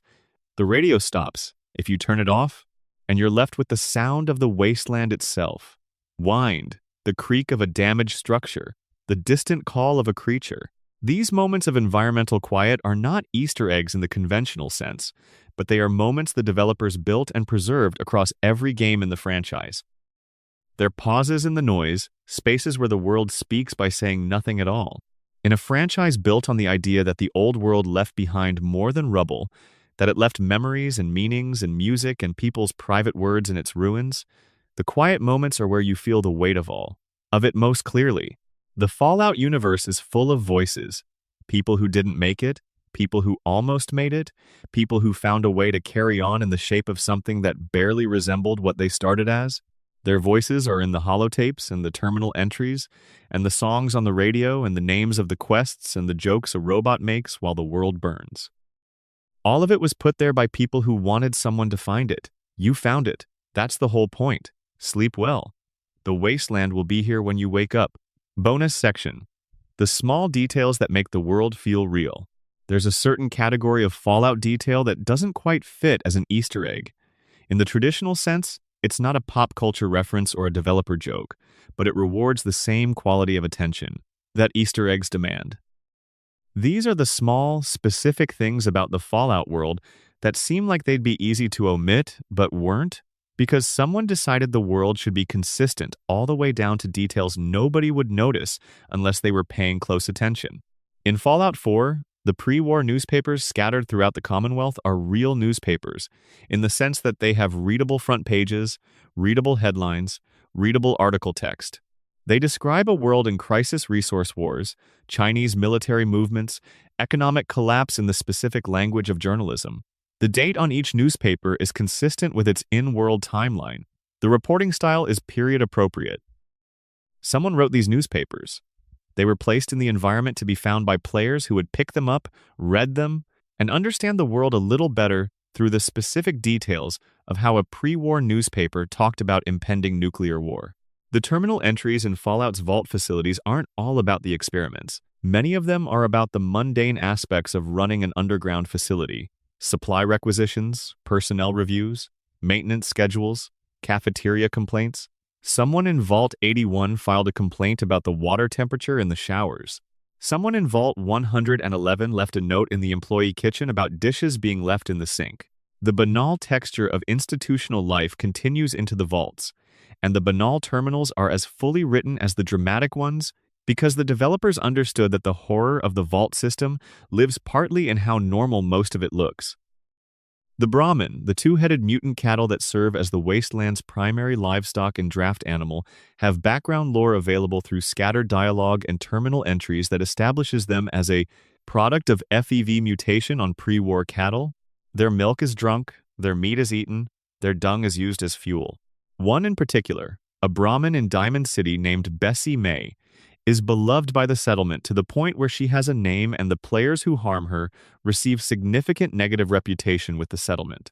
Bessie May does nothing in terms of quest mechanics. She has a name and a personality, established only through other characters talking about her. She is the Fallout franchise's most complete, non-essential character. The way bottle caps became currency in the Fallout universe has a surprisingly rational in-world explanation that rewards players who track down the relevant pre-war corporate history. Nuka-Cola's aggressive promotion of their bottle caps as collectibles, combined with the caps being made of metal and having consistent production quality and being physically difficult to counterfeit, meant that they retained value in the wasteland when paper money became worthless. The Hub, the major trading center of Fallout 1's California, standardized bottle caps as currency because enough traders were already using them, and because a currency backed by consistent physical quality could function in the absence of central banking. The economics of bottle cap currency are internally consistent and lore-supported across the franchise in ways that most players never investigate and that don't affect gameplay in any way. The ambient weather in Fallout 4 includes radstorms, radiation-carrying weather events that behave like electrical storms, with lightning and thunder accompanying a wave of radioactive contamination. During radstorms, some NPCs in Diamond City will comment on the weather. Merchants will close their stalls. Settlers will go indoors. The settlement ecology responds to the weather event in ways that aren't mechanically required. The game doesn't force NPCs to take shelter, but that are programmed anyway, because a world in which people ignore dangerous weather feels less real than one in which they react to it. The Radstorm NPC reactions are a piece of ambient world building that the development team built out for a feature most players probably never notice has detail behind it. In the Fallout franchise's broader lore, the Great War's 2-hour duration is one of the most specific pieces of writing in the series. 2 hours. Civilization ended in 2 hours. That specificity isn't random. It was calibrated to be long enough to represent a real nuclear exchange while being short enough to feel incomprehensible in human terms. 2 hours is a meal, a film, a nap. The world ended in the time it takes to watch an average movie, and the contrast between those two timescales, the familiar, domestic duration, and the magnitude of what happened within it, is baked into the series' emotional architecture every time a character mentions what they were doing when the bombs fell. The Fallout franchise, across all its iterations, has been doing this consistently for 27 years, taking things that are enormous and rendering them at human scale, taking things that are ordinary and revealing how much horror they contain, hiding meaning in plain sight, and trusting that the players who look closely will find what's waiting for them. That trust has been honored, consistently, by a community that never stopped looking. War never changes. But exploration keeps finding new things.